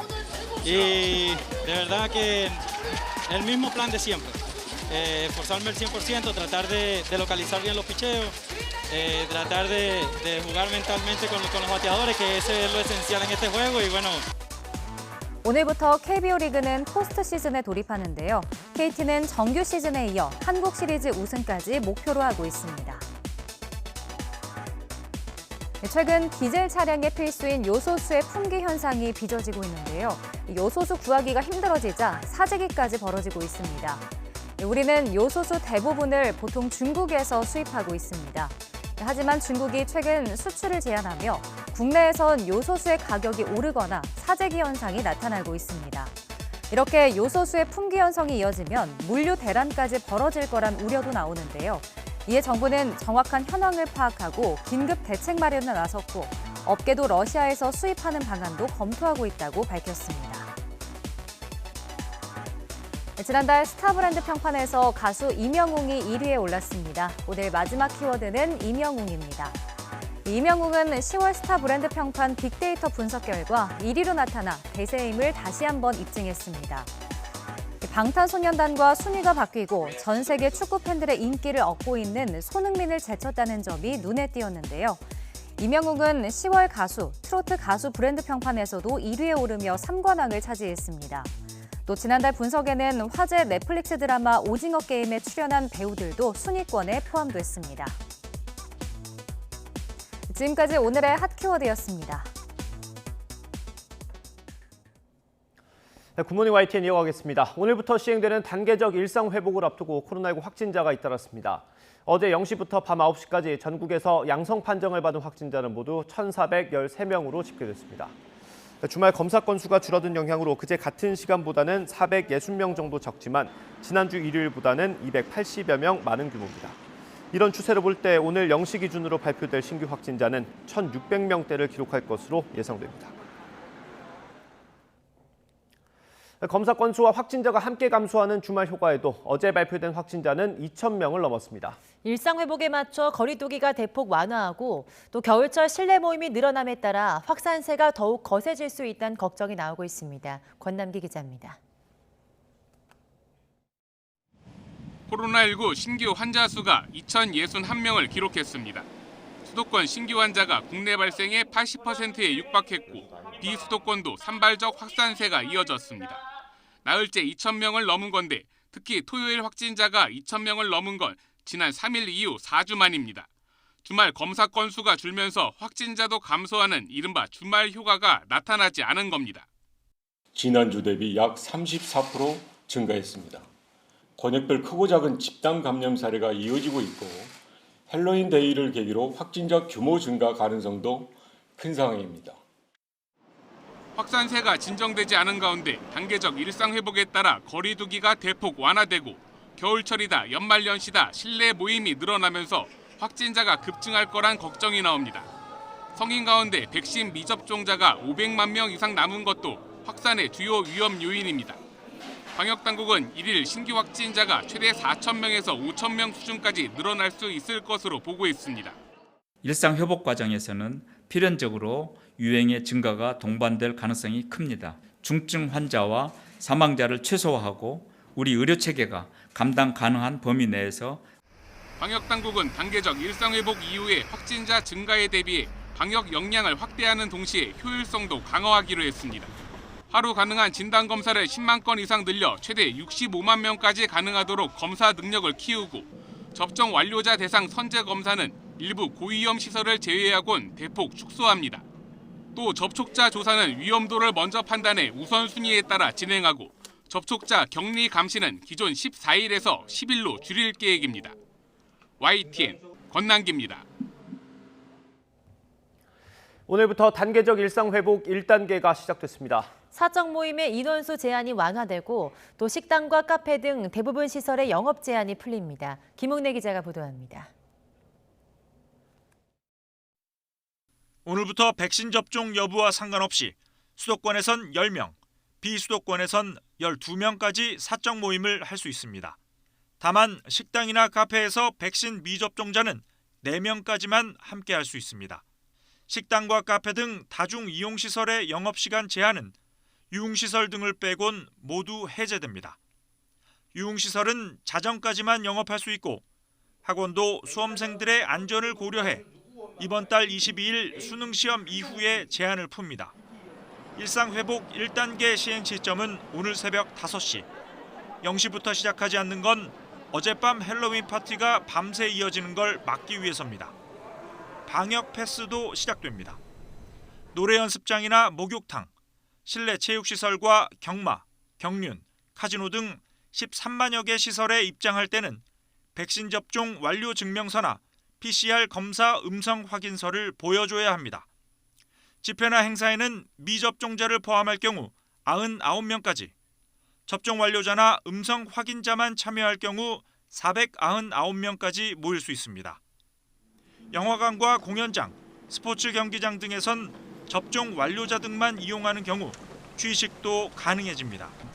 스포츠 관람은 접종 여부와 상관없이 경기장 수용 인원의 50%가 입장할 수 있지만 접종 완료자로만 구성되면 100% 입장할 수 있습니다. 종교활동도 비접종자가 포함되면 정원의 50%까지 모일 수 있고 접종 완료자 등으로만 구성했을 경우 인원 제한 없이 모일 수 있습니다.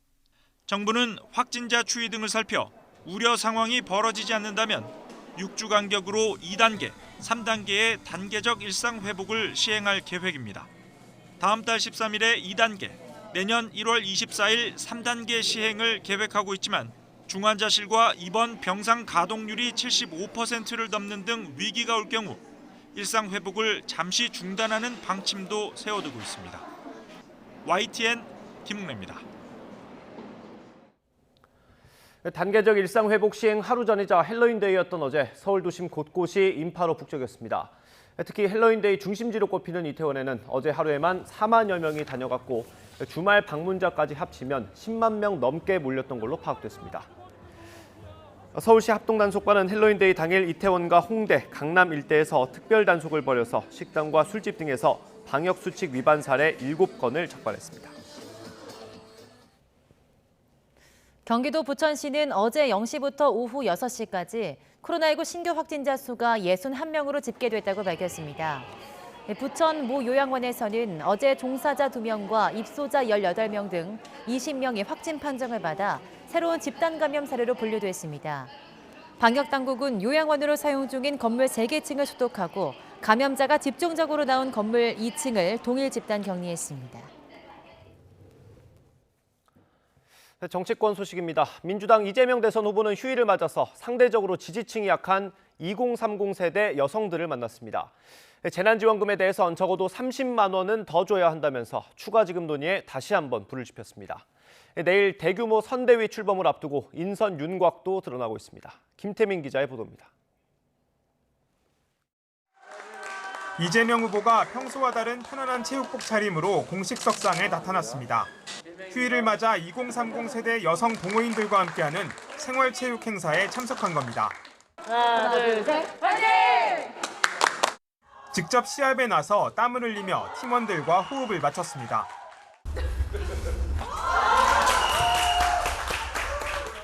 이처럼 이 후보는 자신의 지지율 취약층으로 꼽히는 여성 청년층과의 접점을 늘리는 데 주력했습니다. 여성이라는 측면과 청년이라는 측면이 저기 겹쳐가지고 사실 매우 옹색한 공간에서 예제되어 있는 측면이 있죠. 앞으로는 좀 각별히 그 부분에 대한 정책적 고려를, 배려를 좀 많이 해야 될 것 같다는 생각이 듭니다. 또 행사가 끝난 뒤엔 며칠 전 운을 띄웠던 전국민 재난지원금 추가 지급 필요성을 거듭 강조하기도 했습니다. 현재 코로나 지원금 규모는 GDP 대비 1.3%에 불과해 적은 수준이라며 최소 30만 원에서 50만 원은 더 지급할 필요가 있다고 주장했습니다. 이 후보는 앞으로도 장애인, 노동자 등 여러 계층과 만남을 이어가며 외연을 확장하는 동시에 다가오는 내년도 예산안 심사 등 정책 면에서도 여당 대선 후보로서의 존재감을 드러내며 광폭 행보를 예고하고 있습니다. 이런 가운데 대규모 선대위 출범식을 앞둔 더불어민주당은 휴일에도 막바지 조정 작업에 몰두했습니다. 원팀 선대위를 보여줄 상징적 인선에 관심이 쏠리는 가운데 민주당 관계자는 YTN과의 통화에서 선대위 출범식 전까진 중진 의원이 맡게 될 본부장급 직책을 중심으로 인선이 마무리될 것이라고 설명했습니다. 당장 이번 주로 다가온 국민의힘 대선 후보 선출을 앞두고 이재명 후보와 민주당은 당분간 반발짝 앞선 행보로 전국의 주도권을 쥐고 간다는 계획입니다. YTN 김태민입니다. 대선 후보 선출을 나흘 앞두고 있는 국민의힘은 오늘부터 당원 투표를 시작합니다. 경선이 막바지로 갈수록 후보들의 입은 더 거칠어지고 있습니다. 김승환 기자가 보도합니다. 최종 경선 당원 투표를 하루 앞두고 국민의힘 후보들이 앞다퉈 지지를 부탁했습니다. 다른 후보들로는 민주당 이재명 후보를 상대로 승리할 수 없다면서 저마다 자신들의 본선 경쟁력을 강조했습니다. 홍준표 의원은 윤석열 전 검찰총장이 직격탄을 날렸고 문정권이 설치한 의혹의 시한폭탄을 주렁주렁 달고 있는 후보로는 결코 대선 승리를 장담할 수 없습니다. 유승민 전 의원은 홍 의원과 윤 전 총장을 싸잡아 비판했습니다. 온갖 비리 의혹, 막말, 망언에다 기본적인 상식도 없고 정책도 토론도 준비 안 된 후보로는 도저히 이재명 후보를 이길 수 없습니다.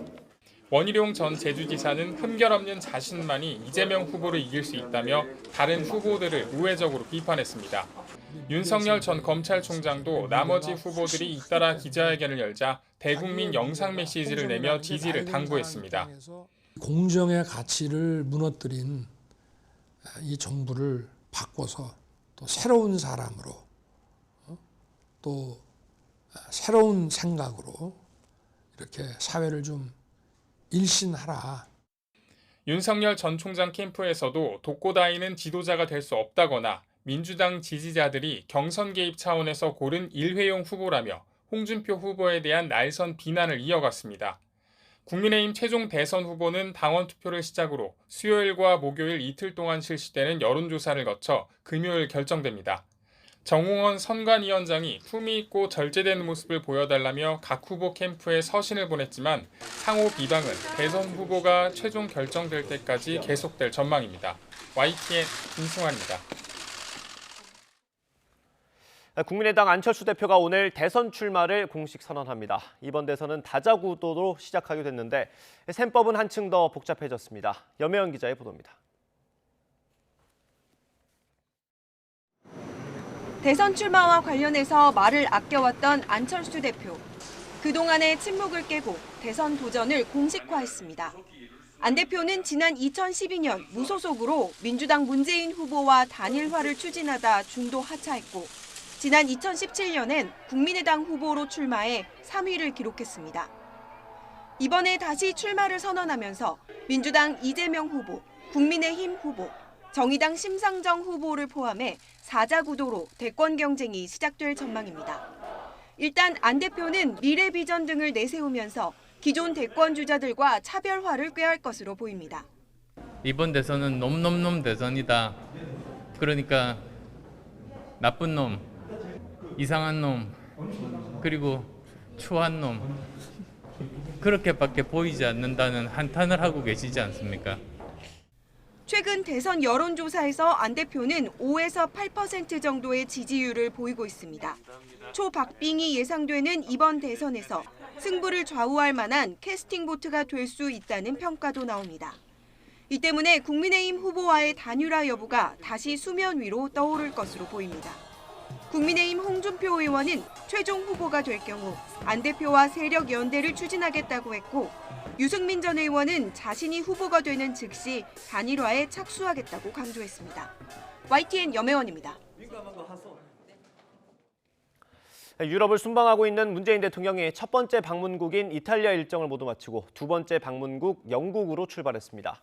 문 대통령은 현지 시각 10월 31일 저녁 이탈리아 로마에서 G20 정상회의와 공급망 관련 글로벌 정상회의 일정을 모두 마치고 영국 글래스고로 향했습니다. 앞서 문 대통령은 지난 28일 로마에 도착해서 프란치스코 교황을 면담하는 등 3박 4일 동안의 일정을 소화했습니다. 고발 사주 의혹의 핵심 인물인 손준성 검사가 내일 공수처에 소환됩니다. 손 검사와 고발장을 주고받은 것으로 지목된 김웅 의원도 이번 주에 출석할 걸로 보입니다. 한동호 기자입니다. 고위공직자범죄수사처는 이번 주 화요일인 11월 2일 손준성 대구고검 인권보호관을 피의자 신분으로 조사합니다. 혐의는 직권남용, 권리행사, 방해 등입니다. 손 검사는 윤석열 전 검찰총장 시절인 지난해 4월 대검찰청 수사정보정책관으로 근무하면서 여권 인사에 대한 고발장 작성 등을 부하 직원에게 지시한 혐의를 받고 있습니다. 또 고발장과 SNS 캡처 사진, 실명 판결문 등 관련 자료를 김웅 국민의힘 의원에게 전달한 의혹도 받고 있습니다. 앞서 공수처는 10월 20일과 23일 손 검사 체포영장과 구속영장을 청구했지만 법원에서 모두 기각됐습니다. 법원은 구속영장을 기각하면서 손 검사가 향후 수사에 성실히 임하겠다고 진술한 점 등을 고려하면 도망할 우려가 있다고 보기 어렵다고 밝혔습니다. 공수처는 이번 조사에서 부하 직원에게 여권 인사 고발장 작성과 관련 자료 수집을 지시했는지, 김웅 의원에게 이를 전달한 게 맞는지 조사할 예정입니다. 특히 이를 지시한 윗선이 있는지도 강도 높게 추궁할 것으로 전망됩니다. 앞서 손 검사 측은 구속 전 피의자 신문에서 손준성 보냄이 찍힌 텔레그램 메시지가 자신이 최초로 보낸 게 아니라 누군가가 준 것을 다시 되돌려준 반송 차원일 수 있다고 주장했습니다. 손 검사와 고발장을 주고받은 것으로 지목된 김웅 의원도 이번 주 공수처에 출석해 조사받을 것으로 예상됩니다. 김 의원은 공수처와 일정 조율을 마친 것으로 알려졌는데 구체적으로 언제 출석할진 김 의원과 공수처 모두 공개하지 않았습니다. 김 의원은 지난해 4월 고발 사주 의혹 제보자 조성은 씨와의 통화에서 고발장 작성과 접수 검찰청 등을 누군가와 사전 교감한 것으로 의심받고 있습니다. 고발장 초안을 아마 저희가 만들어서 일단 보내드릴게요. 자료들이랑 이런 것들 좀 모아서 일단 드릴 테니까 그거 하고 고발장을 남부지검에 내랍니다. 이 정도 보내고 나면 검찰에서 알아서 수사해준다 이렇게 하시면 돼요. 고발 사주 의혹의 핵심 인물인 손 검사와 김 의원 소환 조사는 공수처 수사에 중대한 분수령이 될 전망입니다. YTN 한동우입니다. 대장동 개발 특혜 의혹을 수사하고 있는 검찰은 이번 주 화천대유 대주주 김만배 씨와 남욱 변호사의 구속영장을 청구할 걸로 전망됩니다. 검찰은 성남도시개발공사 초대 사장을 다시 소환하면서 두 사람의 혐의를 다지는 데 힘을 쓰고 있습니다. 김다연 기자가 보도합니다. 검찰이 황무성 전 성남도시개발공사 사장을 일주일 만에 다시 불렀습니다. 황 전 사장은 유한기 당시 개발본부장이 사기 재판을 언급하며 사퇴 권유를 했느냐는 질문에 당시 재판을 받는 건 아내도 몰랐다며 신빙성을 떨어뜨리려는 주장이라고 반박했습니다. 자신이 결재한 대장동 사업 공모 지침서엔 1,822억 원 고정이라는 내용이 없었다는 기존 입장에선 한 발 뒤로 물러서면서 지침서 내 임대주택 단지를 현금으로 정산할 수 있다는 조건과 관련한 액수였던 것 같다고 해명했습니다. 검찰은 황 전 사장을 상대로 대장동 사업계획서에서 초과 이익 환수 조항이 빠지게 된 경위 등을 조사한 것으로 알려졌습니다. 윗선의 사퇴 압박 등 직권 남용 혐의 고발장도 지난주 배당된 상태라 이재명 당시 성남시장 등의 외압 여부도 조사 대상에 포함된 것으로 전해졌습니다. 성남도시개발공사 투자사업팀장이던 정모 변호사도 검찰에 다시 소환됐습니다. 정 변호사는 천화동인 4호 실소유주 남욱 변호사의 소개로 공사에 입사해 대장동 사업 초기부터 깊이 개입한 인물입니다. 유동규 전 본부장관은 부동산 개발 회사인 유원홀딩스를 세워 대장동 수익의 자금 세탁 용도로 활용했다는 의혹도 받고 있는데 검찰은 최근 일주일 동안 5일 이상 정 변호사를 소환했습니다. 검찰은 2015년 이재명 당시 성남시장에게 직접 보고했다는 대장동 사업 관련 내용이 뭔지, 초과이익 환수 관련도 들어있는지 등을 강도 높게 추궁한 것으로 보입니다. 대장동 전담 수사팀이 출범한 지 어느덧 한 달이 지났지만 핵심 인물 가운데 유동규 전 본부장만 재판에 넘겨진 상태입니다. 이른바 대장동 4인방에 포함된 김만배 씨와 남욱 변호사 구속영장 청구가 대장동 의혹 수사의 향배를 가를 중대한 기로가 될 걸로 전망됩니다. YTN 김다연입니다.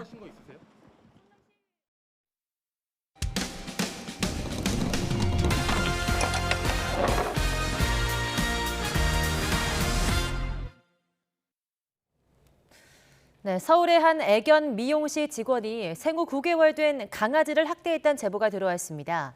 매장 CCTV에는 해당 직원이 강아지의 목을 강하게 움켜쥐는가 하면 손으로 사정없이 내리치는 장면이 담겨 있었습니다. 김대겸 기자입니다. 서울 신림동에 있는 애견 미용실. 여성 직원이 강아지의 목덜미를 꽉 움켜쥔 채로 미용 작업을 이어갑니다.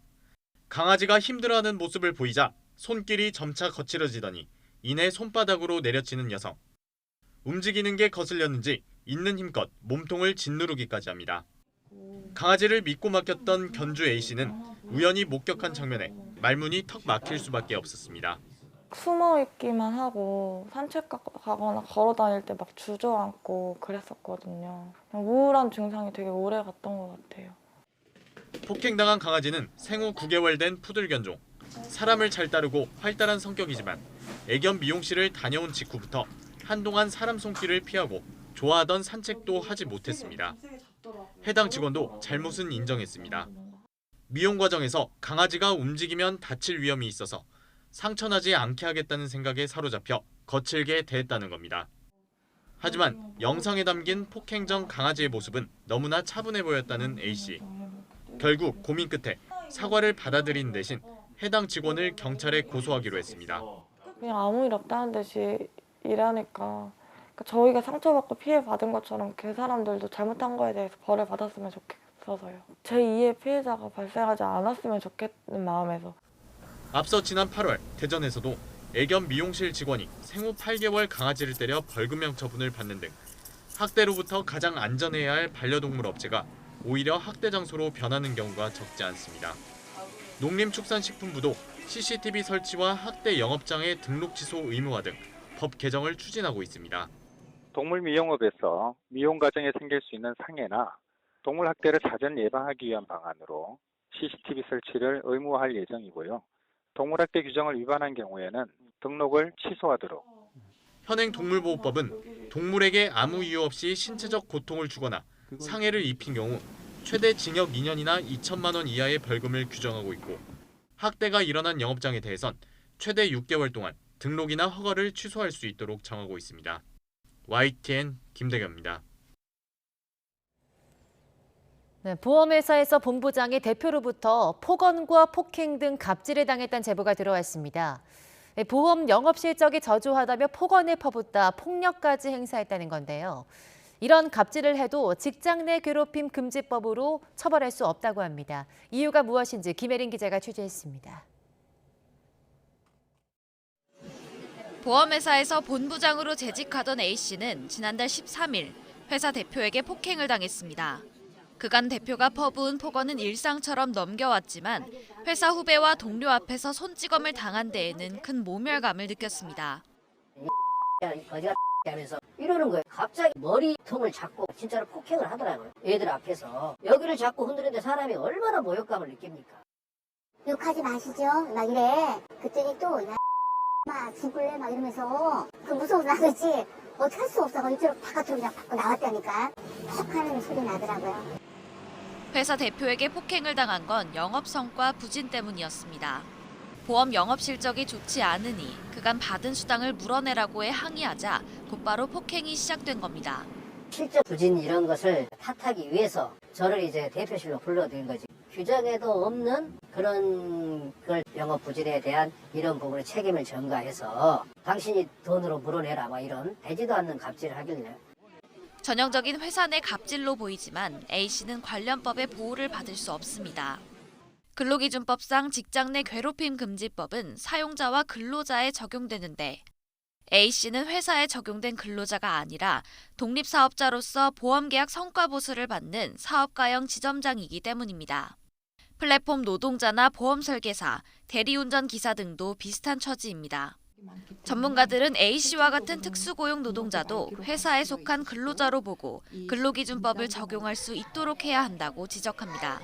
근로계약 관계가 아니라도 실제 지휘 감독을 받는지 따져봐야 한다는 겁니다. 특수고용 노동자들도 근로기준법을 비롯한 노동법의 적용을 받을 수 있도록 근로자의 개념을 현실에 맞게 개정을 해야 될 필요가 있고요. 5인 미만 사업장을 비롯해 특수고용 노동자와 파견 노동자 등 764만 7천여 명, 전체 노동자 4명 가운데 1명 정도가 직장 내 괴롭힘 금지법의 사각지대에 놓여 있습니다. YTN 김혜린입니다. 시작해버린 것을 쏟아지는 햇살 속에 입이 바싹 말라와도 할 수 없죠. 창피하게 멈춰설 순 없으니 단 한 가지 약속은 틀림없이 끝이 있다는 것. 끝난 뒤에 지겨울 만큼 오랫동안 쉴 수 있다는 것.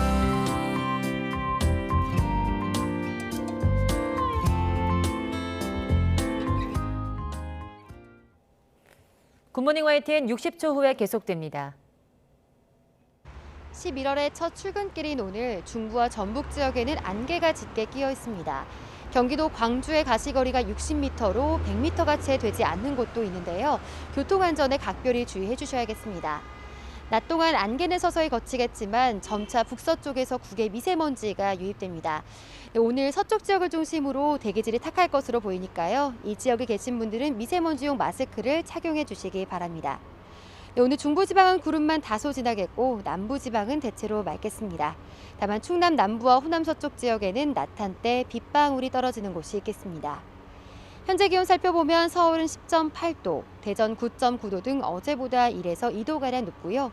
낮 기온은 서울이 16도로 어제보다 4도 낮아 선선하겠고 부산은 23도, 광주는 20도 등 남부지방은 어제만큼 온화하겠습니다. 한 주간 대체로 맑은 날씨가 이어지겠지만 내일과 모레 아침 공기가 다시 쌀쌀해지겠습니다. 기온 변화가 심한 데다가 일교차까지 크게 벌어지기 때문에 건강관리에 더욱더 신경 써주시기 바랍니다. 지금까지 상암동 야외 스튜디오에서 YTN 홍나실입니다. 네, 이상으로 굿모닝 YTN 마치겠습니다. 잠시 후 YTN 24가 이어집니다. 시청해주신 여러분 고맙습니다.